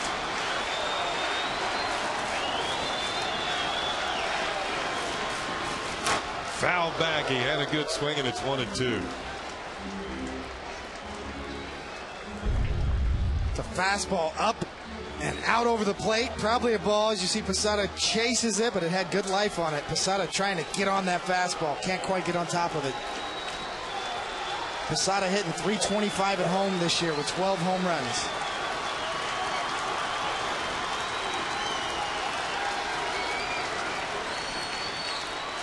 Timeout is called.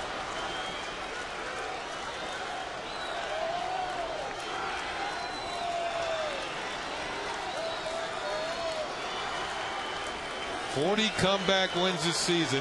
3 when trailing by 4+ runs. The 1-2 pitch, and Posada hits a little roller down the third baseline. This is going to be a tough play. Young's up with it. He has no play. Teixeira scores, and it's now a 10-7 game. The tying runs are on base, and Posada keeps the line moving and picks up his 3rd run batted into the ninth. And there's absolutely no defense for that. A good changeup and barely cued off the end of the bat. Michael Young's got no play.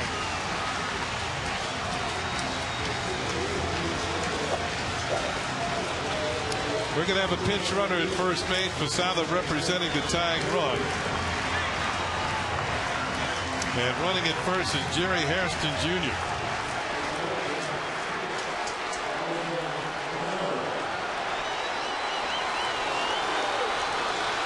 bases loaded, still nobody out. Cano at the plate is 1 for 4. The one was a home run. Pitches inside for ball 1.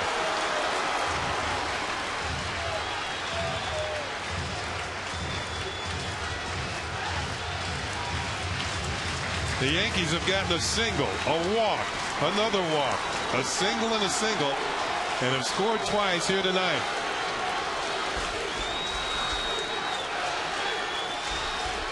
Cano takes the call strike, and it's 1-1. Pudge setting up away, yanks it down and in. Diaz right on it, to his credit, calls it. Rarely do you get that call when you got to move the glove that much as a catcher, but it clearly was a strike.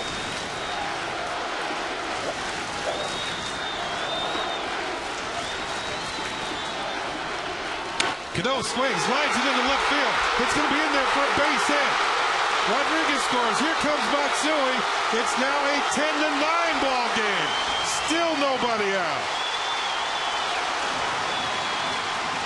Cano with a 2-run single.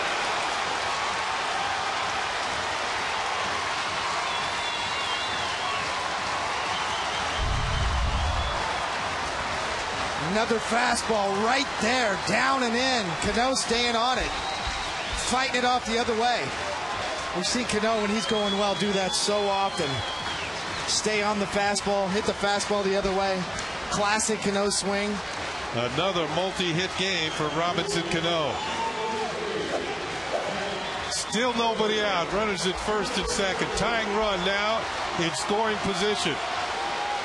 Hairston at second, Cano at first. And Nick Swisher will come to the plate.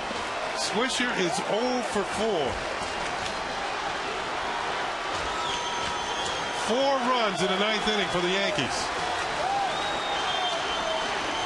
Swisher squares the bunt, takes it high for a ball.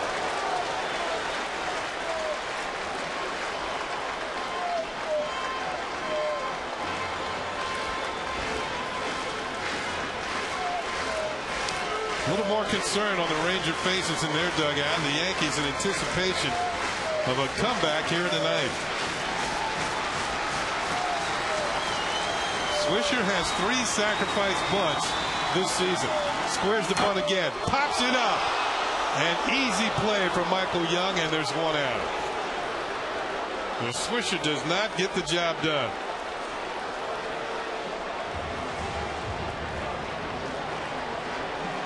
And there's 1 down. It'll bring up Melky Cabrera. Swisher not able to execute. Well, this is a killer, no 2 ways about it. You can see the bat was so flat. You know, when you come around with the bunt, if you don't get the angle right, then you're more than likely going to pop it up. As you saw, Swisher's bat was really flat. There's no way to get the ball on the ground. Here's Melky Cabrera. And he takes a pitch for a call strike. Melky's 1 for 4, had a single his last time.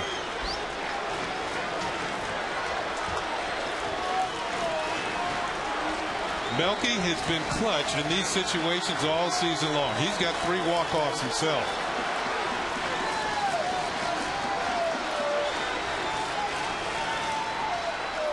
Check of Hairston at second.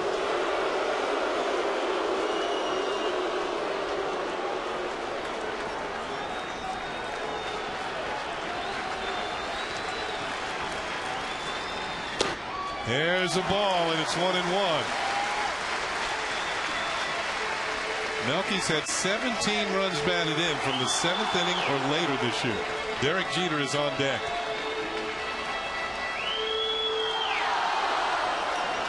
And he's hitting .417 in the 9th inning. So he answers the call late.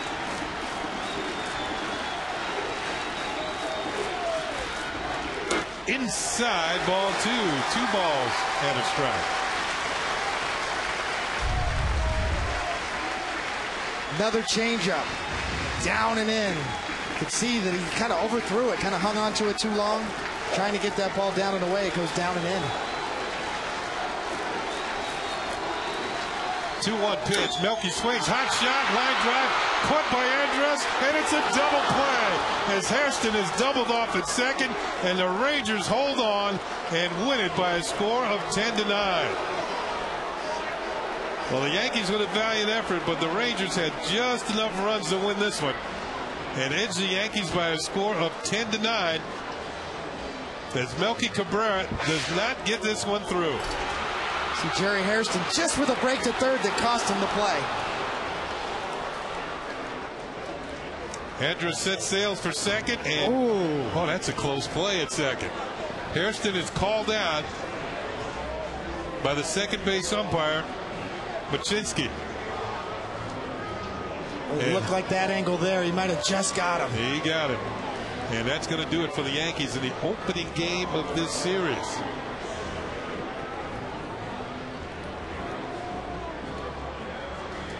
Well, for only the second time this year, the Yankees lose the opening game of a series at home.